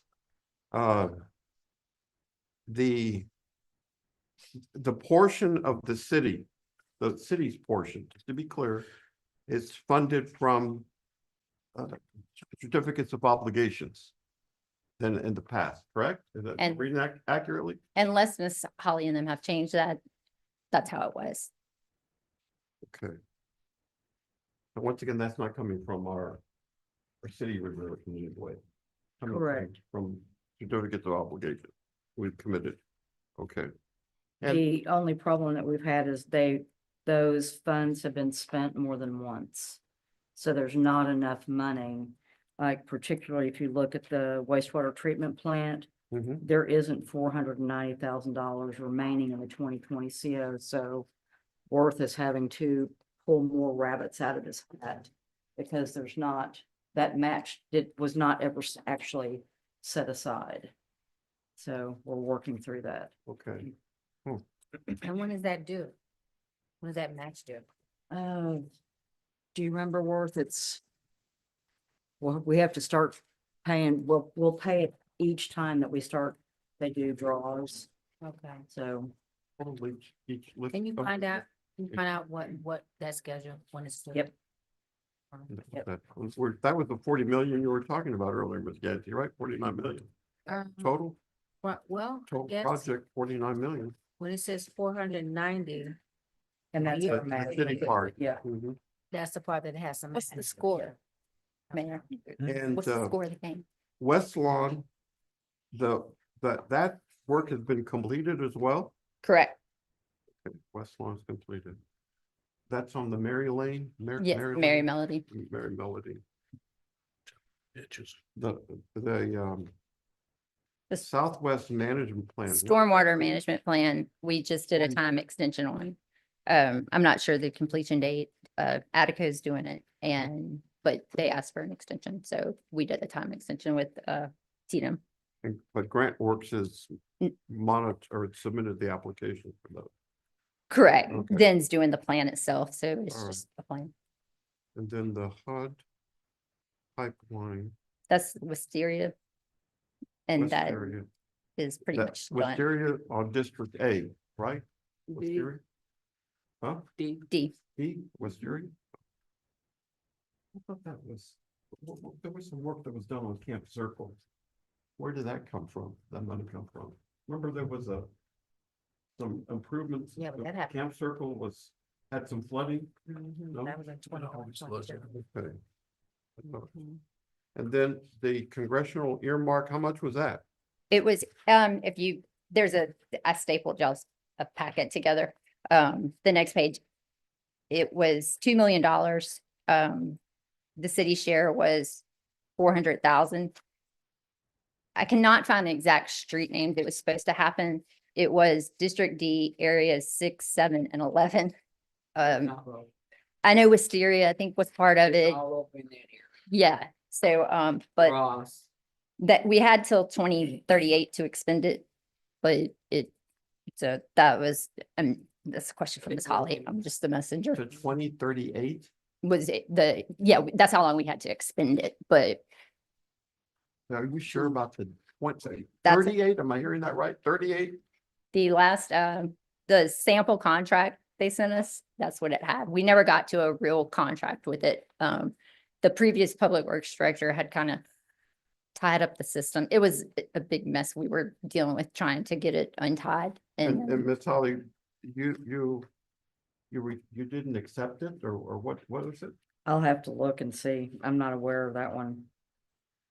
Okay, well, if it's 2038, I'd like to know what. The city, I mean, I went through and pulled the press release that we had done at one point saying that Shannon's on here. Are you, the next one down the streets, text dot, these are all these sidewalks we're talking about on the sides and where we have, these, text dots run them. Text dot doing that. The question that came up, are you the contact to text dot or who? Once we write these or whatever, like we've been trying, me and Brent have been trying to get in touch with the text dot people to get like a percentage of where y'all at and that sort of thing. And we're having trouble getting in touch with people. I'll work on that for you. So We have a person that sits on that. I'll call that with Ms. Holly. I'll find that to me and I'll get that to you. And then economic mobility and opportunity, that's a foundation. What's through that? ICMA. Huh? Through ICMA. But that's already been spent, right? Yes, that was, I think they ended up using it at the library, if I'm not mistaken. That would be helpful to say what's been. I agree. There was some breakdowns. These were new, when JB All right, well, just. came in, and so they kind of got lost. And in this is the one the mayor mentioned, the voter city president. voter Yes, participation project. correct. What is? Now, what's when to be done JB, there? when JB presented this, he said it was for $50,000. The paperwork and everything showed 50,000, but when it came down to it, we got 28.5. Of course, he was the point of contact on that because he had done the whole grant. So we never could, we reached out. I remember me and the previous finance director had reached out to them trying to figure out, what's the steps, that sort of thing, but it would have gone to her email. So I don't. So what has it been used for? Has it been used? Not that I know of. I know we did receive 28.5. I thought that had, I believe that the grant that he bought had to do with voter. It is, it's Yeah. the social, Something like it's that. their city voter participation Yeah. project. That was like. It was 2 years voter ago. engagement with some Yeah. information packets that was supposed to be. Yeah. mailed Yeah. out. That's like I 23 think y'all though. mailed them out. Yeah. And it Yeah. has to go to Dwight Sullivan's office first to make sure it was in compliance. I don't know, so I don't really know what. Can I put a little tag on there for somebody to get? It I'd was like to get the some information. 28.5 like was a information on that, too. reimbursement. Right? The 28.5 a was a front. reimbursement. It was, it wasn't a reimbursement. Is what it was supposed to be. I still have the contact for Yeah. that project. I'll I have reach to- out to her. Question there, just get clarification, please. Workforce hiring grant. Who have we hired with that? That was Public Works ran that over the summer.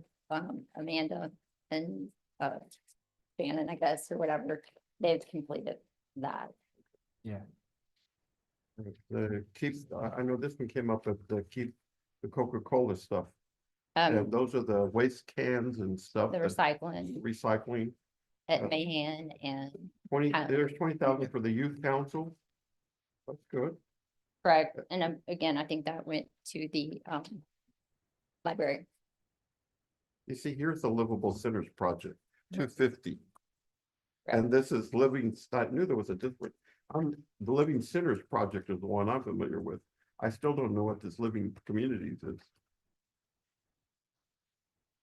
So if someone could just point out the difference.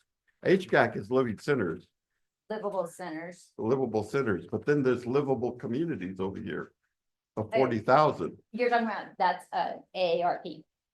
That's just Yeah, a study with AARP to help us open up some of their stuff. It's not really, that's the dollar worth of it for AARP to do it. It's not that we really see the money per se, because they'll do a master plan of the city. But when I think master plan, I think of like the parks master plan. It's nothing in depth like Well, that. if it's ARP, that's seniors, works with the senior summit. It's just like our bike, Mount Sinai's bike study. It'll help us with some of their other grants, so. Gun safety, what was that? What It's was, through the NRA. It's, the police has it. It's to buy ammunition and like rifles to teach gun safety. They can sign, I you know, thought we talked about that to buy locks and distribute locks, That's different. huh? this was just a gun safety for. Sure.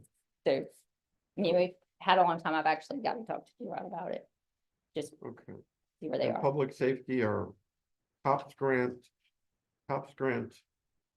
That's the money that we use to hire the additional, That's that's the, 22, 24, yes, sir. 24. Well, the first one is 22 and it has, I want to say the match is 48. Our portion is 48%. The taps, that was something Chief Aragon always took care of. I didn't, so I really, we had never utilized it. Why? Not sure. But it was sitting there and I know he had asked for an extension on it, but I wasn't involved. We've had the taps grant for a long time. Oh, I remember that. with the Yeah, school. that's what Yeah. the The school, school. Like- they participated in it. I I wonder if know, that was I went for to one of the overtime. sessions. I know last I was told they not spent any money in it. Catalytic converter program. And see, that's what I'm saying. We need to know where this Yeah. money should go, because perhaps he's pulling that from his budget that was over. by I have a 1 copy point, of, and- but he sent me a should've been copy of pulling from something. this I'll money. find it. Understand what I mean? Yeah, He should have been pulling from this money for those officers that were going to the high school, if that was what it was for. But if he's pulling from his regular budget, you see what I mean? And it looks like it's. oh yeah, I withdrawn. completely understand. And then we can send it in for reimbursement if that's. Right, right. Because you say it's still sitting there, it's never been used. Right.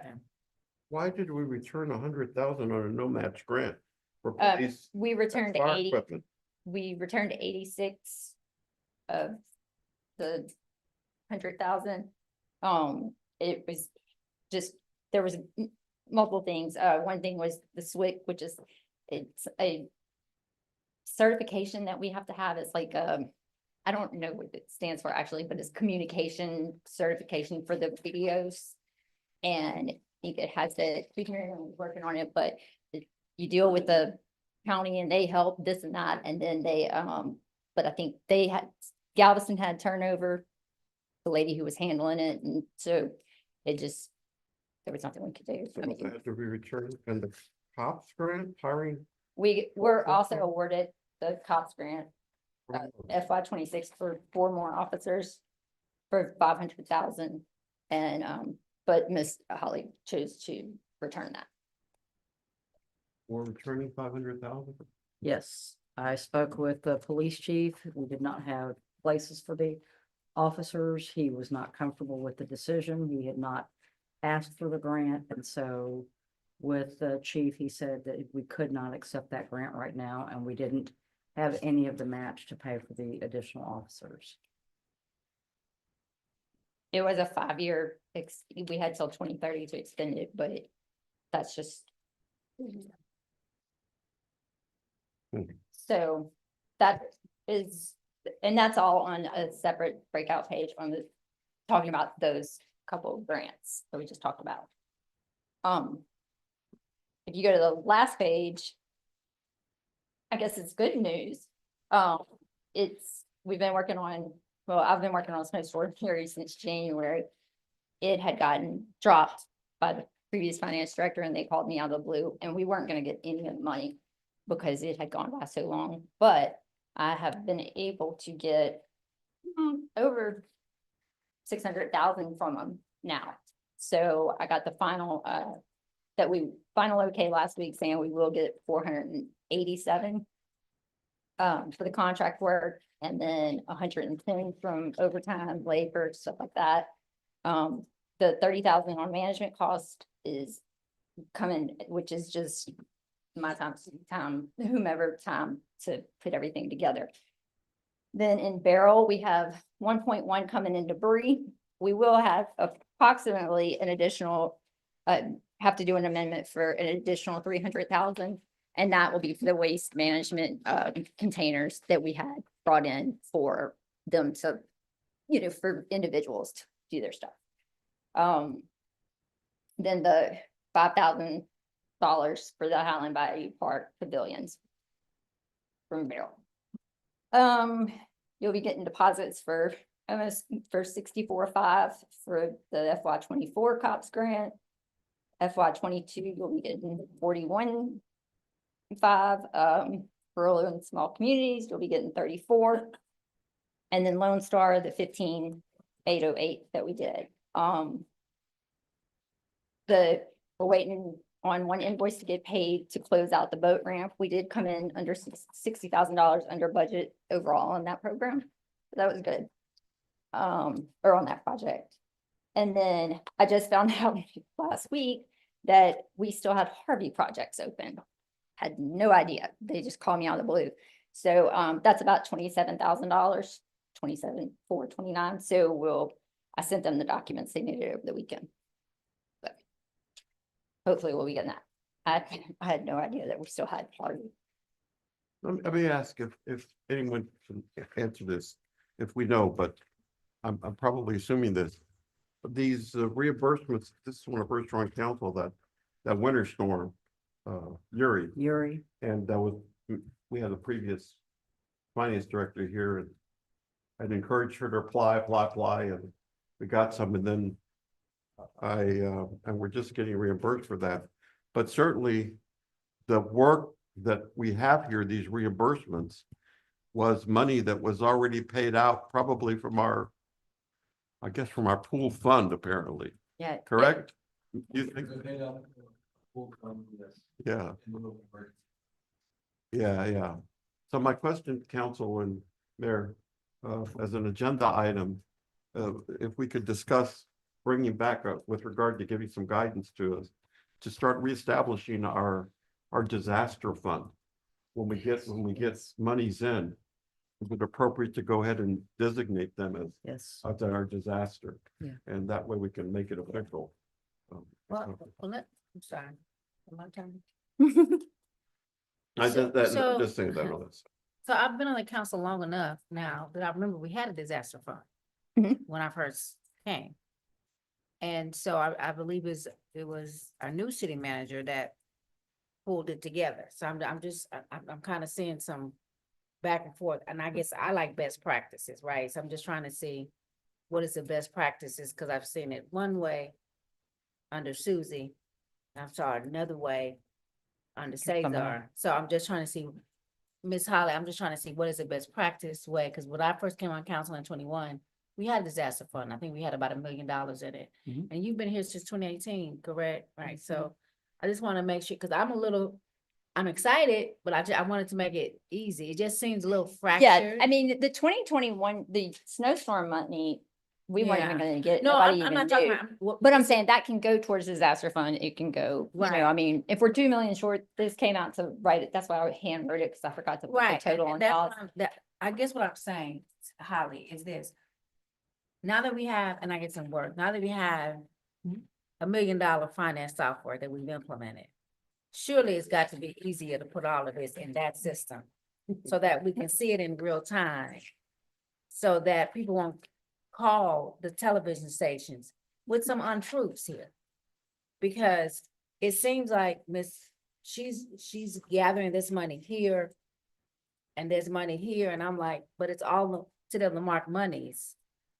And I'm praying that in 6 months, all of this will be centralized. So it'll be in one system so we can see what you're doing.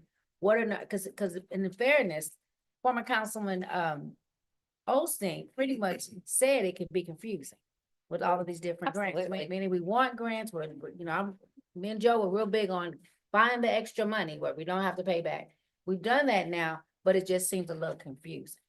A little bit, just because now that I'm glad you're. And you're looking at different storms. Usually Right. we don't get Harvey behind, then Right. 2021 snowstorm behind. But because of the new personnel that we have, Susie had her way. And it was very confusing. I remember it was kind of, hard to understand, right? And I just want to make sure that we correct this process, so I guess is what I'm saying. So that it's clear in our system what we have, what we don't have, and what's coming, right? See what I mean? Right. Ladies and gentlemen, I can't take another speck of it. This is the city manager's report. I'm gonna let you in, Joe. I am, because I want to respect it. No, I'm just saying. Well, we have to remember. I think the agenda's published a whole week. And so at this point, what we should be saying is, this is how I'm voting and this is how I'm not voting, so on and so forth. Y'all get my point, but go ahead, Joe. And I'm winding down here just for clarity. Thanks. Good stuff, but I just want to make a point on following up on Ms. Yancey's comments, is that it was in Mr. Ferguson's report that's here. And he made the comment in his report that as they're going through the accounting, this difference between our existing accounting system, he made the comment in his report that the categories were all difficult to track in terms of what we have as you're moving to the new accounting software. Right. I know you are, but he made that. And so I think that's part of this effort that I'm hoping for, as with Ms. Yancey, to have it consolidated where we have our separate hurricane fund, making sure that reimbursements are sent back to the hurricane fund as Right. well too. And on I that side. know the grant dollars put into one special bank account. Yeah. So, I used to get them in reconcile because our seizure money, drug seizure money and all that kind of stuff goes in there too. I haven't seen one in a while. I will say, just real quick, Colleen, while I was sitting back here, I have a ridiculous database of grants, but there is two, one through the Office of the Governor. Okay. So. All right, we Ms. can't Ashley- talk about procurement. in Okay, this but no, I agenda. was just gonna say. No, I found a but you bunch for can't just trees. say, I talk found to some them for out. trees, and I found Ms. some Ms. stuff, Ashley, so- Talk to them out. The government I'm code's pretty done. clear. I was just telling. We them appreciate, there's we appreciate opportunity. I mean, Ms. yeah. Ms. so- Ashley. We appreciate it. No, we're good. Now, last Anything- question, and it doesn't take a long answer. You gave us this? Yes. Did you turn this into the city manager? Just now. Okay, It's the same. It just had the highlighted. don't have any arrow. problem with that. What I really would like to see next time is whenever Miss Ashley turns this in, if we have to then put it on the agenda for next time. Yep. Does that make sense? Yep. So that everybody can actually have a chance to study this. Yes, because there's It's- stuff on there. Yeah, for seen sure. For the first time Yeah. tonight. There's been nothing added to, except for the one that was in the packet. There's been nothing. Yeah, and I didn't mean it for that. I meant it because here's the deal, and I'm gonna say this in 30 seconds. You just happen to be standing there. It has nothing to do with you. Our constituency are increasingly frustrated at the length of our meetings. And what we're going to need to do is make sure, I know that all of us study, but make sure that when we get to these areas of old business and new business and agenda items that are on the actual website that people can read through with us, At that point, what we should be saying is, this is what my constituents want. This is what how we're going to be voting. Right? So that we can expedite the meetings. Now, if there's a presentation that happens at the beginning, like a Miss Alice Ashton, that we're just now getting, you see what just happened? Not you, but us. Joe got some information and he's gonna look at, which he should, every line. Right? It's in the packet though. Right? Now, what I provided in the packet is different than. Different than just what got. Ms. Hassan. You'll have to tell me what's different, only because I removed those amounts, but go me since. So we're gonna move on from that, but my point is, this has nothing to do with Alice Ashley. This has everything to do with us trying to get the meetings to be more efficient. I agree. Yeah, it has nothing to do with you, yeah. Thanks. All right, ladies and gentlemen, city clerk report, anyone? That was you?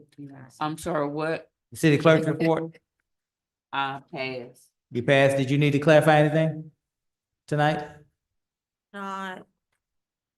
No, I'll handle everything that I needed to say. We're gonna bring back to the next meeting. Okay, very good. Item 10.7, finance report. Anyone? Well, I just had that one comment I wanted All to right, point out from his report that I mentioned. And if you could explain that a bit more, just for everybody. Sure. In this transition. So as we've been going through this transition, when I got here, all the pre-work, the prep was done, right? It was implement and go forward. As we have implemented, we have been finding issues that should have been handled in the prep phase, but we're not. One of these issues is the transition of accounts between the system we were using for our budgeting and what is actually in the accounting system. There were differences. In addition, there were differences between the accounts in STW and the accounts that rolled to OpenGov. We have been working to reconcile that triangle to get all of that corrected, fixed, so that we can make sure everything is known what it is, where it needs to go, and all of that. So that's what that piece is referring to. There are other things in here that we've also found, but that's what that one is specifically referring to. we're good? And when is the time frame? I'm getting it done as fast as I can. My hope is that we'll be able to have all three of those match by the end of this month. And be able to kind of move forward to doing the next steps, which is adding all the actual accounts that need to be there that aren't there at all. And then you'll be in a position to get back to regular order to present us a balance sheet every Yes, month. I'm hoping I can present you rough numbers at the next council meeting. I just can't guarantee it. But I'm doing the best I can. Yes, sir. If you read the other stuff on here, you'll see other things that have Yeah. causing issues as well. Yeah. Thank you. Thank you, sir. Ms. Howland, items for the good of the order. Yes.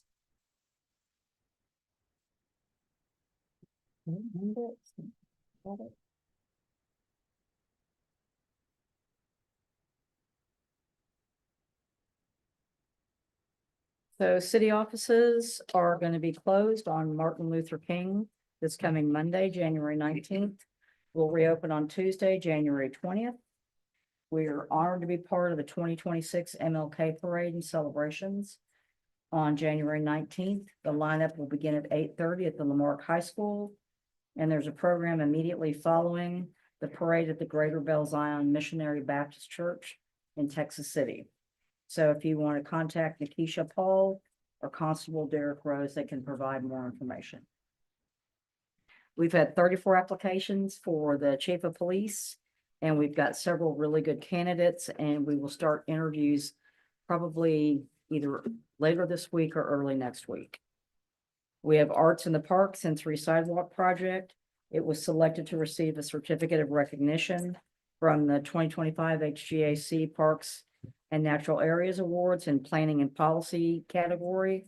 And there will be an event 9:30 a.m. Friday, February 6th at HGAC. I gave you an update on the Lamarque Police Department building where we should be getting the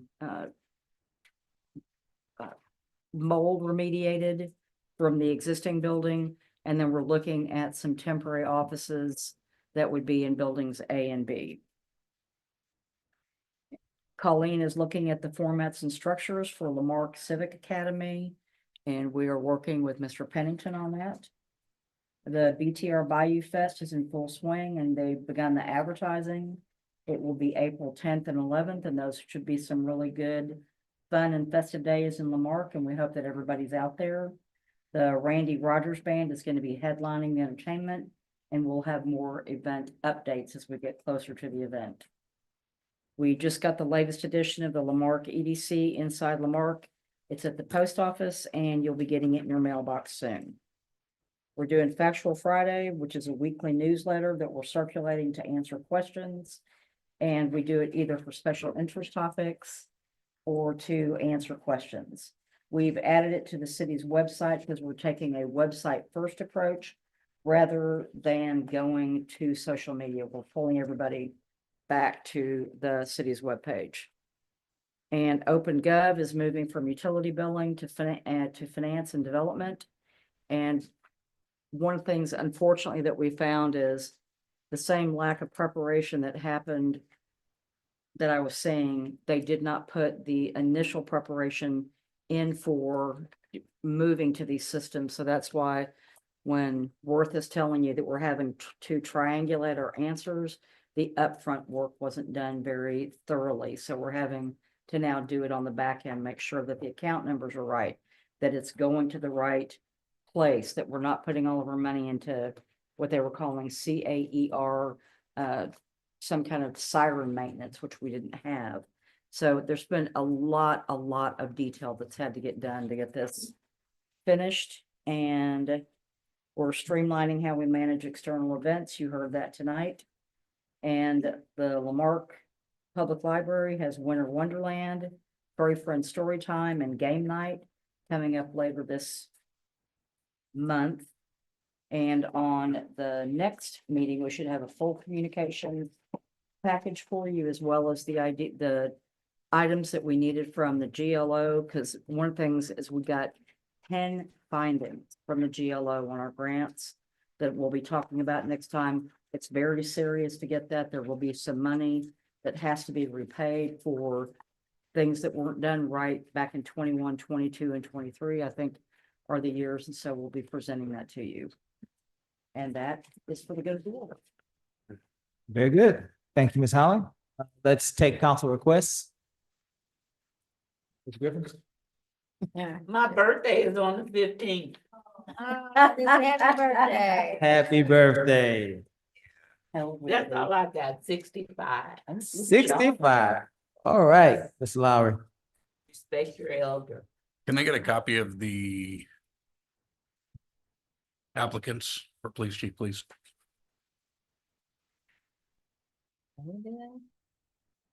Let me think that through, because I think that's strictly administrative. So I'll have to, let me talk with Gus It about would be that. no different than putting in an open record request for the Okay, applicants. let me just think that Do you through, have if I an can issue do it taking that way. We will just If I submit it in writing, then I'll get 10, 20, 30, 40, 60 Yeah, days. down the Mr. Lowry, road. are you gonna Can submit I, it? can I just get the, Yeah, we got you. We Please. need to keep going. Well, I can't promise you that. I can't promise you that you'll get copies, but the fastest way, it sounds like, that the administration, which is not us, are requesting that you do this is in writing. Has nothing to do with the council, has to do everything to do with them. Now, did you have anything else though?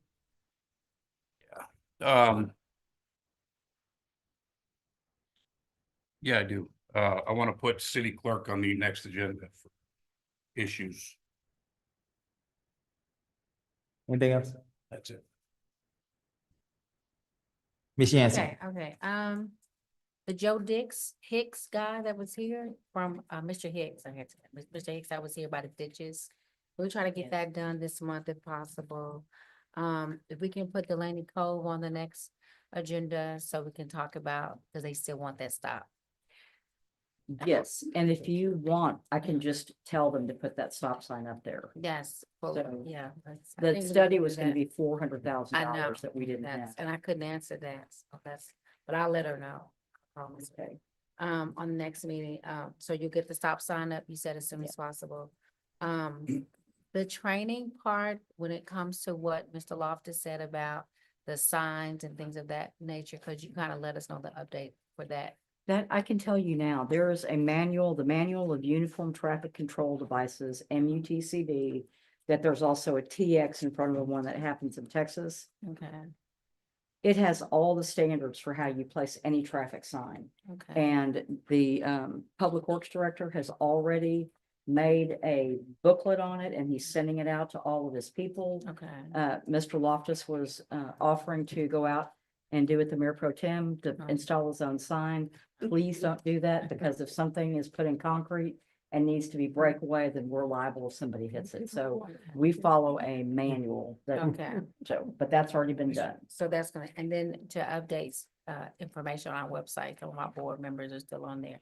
Oh, okay. Yeah, we just need to update. I know Colleen is working on that. I want to do a proclamation for recognition of the D9. I'll send that in writing to you. Okay. For February. Okay. And I believe that is all I have. And happy Founder's Day to the members of Delta Sigma Theta Sorority Incorporated, my soror. That's tomorrow. That's all I have, Mayor. Thank you, ma'am. Mayor Pro Tem? I'm gonna, I'm fine. Thank you. You're fine? No problem. Let's see. Let's check, Ms. Holly, on that sewer backup on Main Street Yes, sir. that Mrs. Gloria was talking to us about earlier. Mr. Hicks talked about the ditches, but I thought he might have talked, well, I thought he might have was talking about two machines, great alls, is that what he was We talking? do not have two great alls. Can we but- get- Yes, but I Just can. email us, yeah. Yes.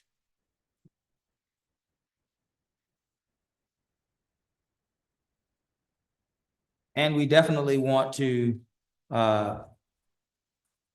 say Happy New Year to each and every one of you. We are excited about what this new year holds for our city.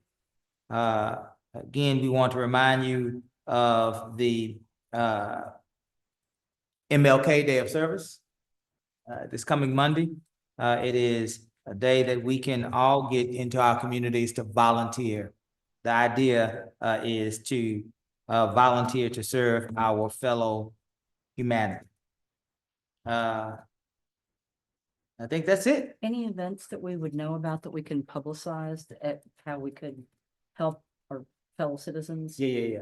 I would suggest, council, if we come across any events, we would forward that to Okay. Holly, and then you might be able to forward that to Okay. Colleen. Yeah. Very good. There's nothing further. I will entertain a motion to adjourn. Is there a second? Second. All in favor? Aye.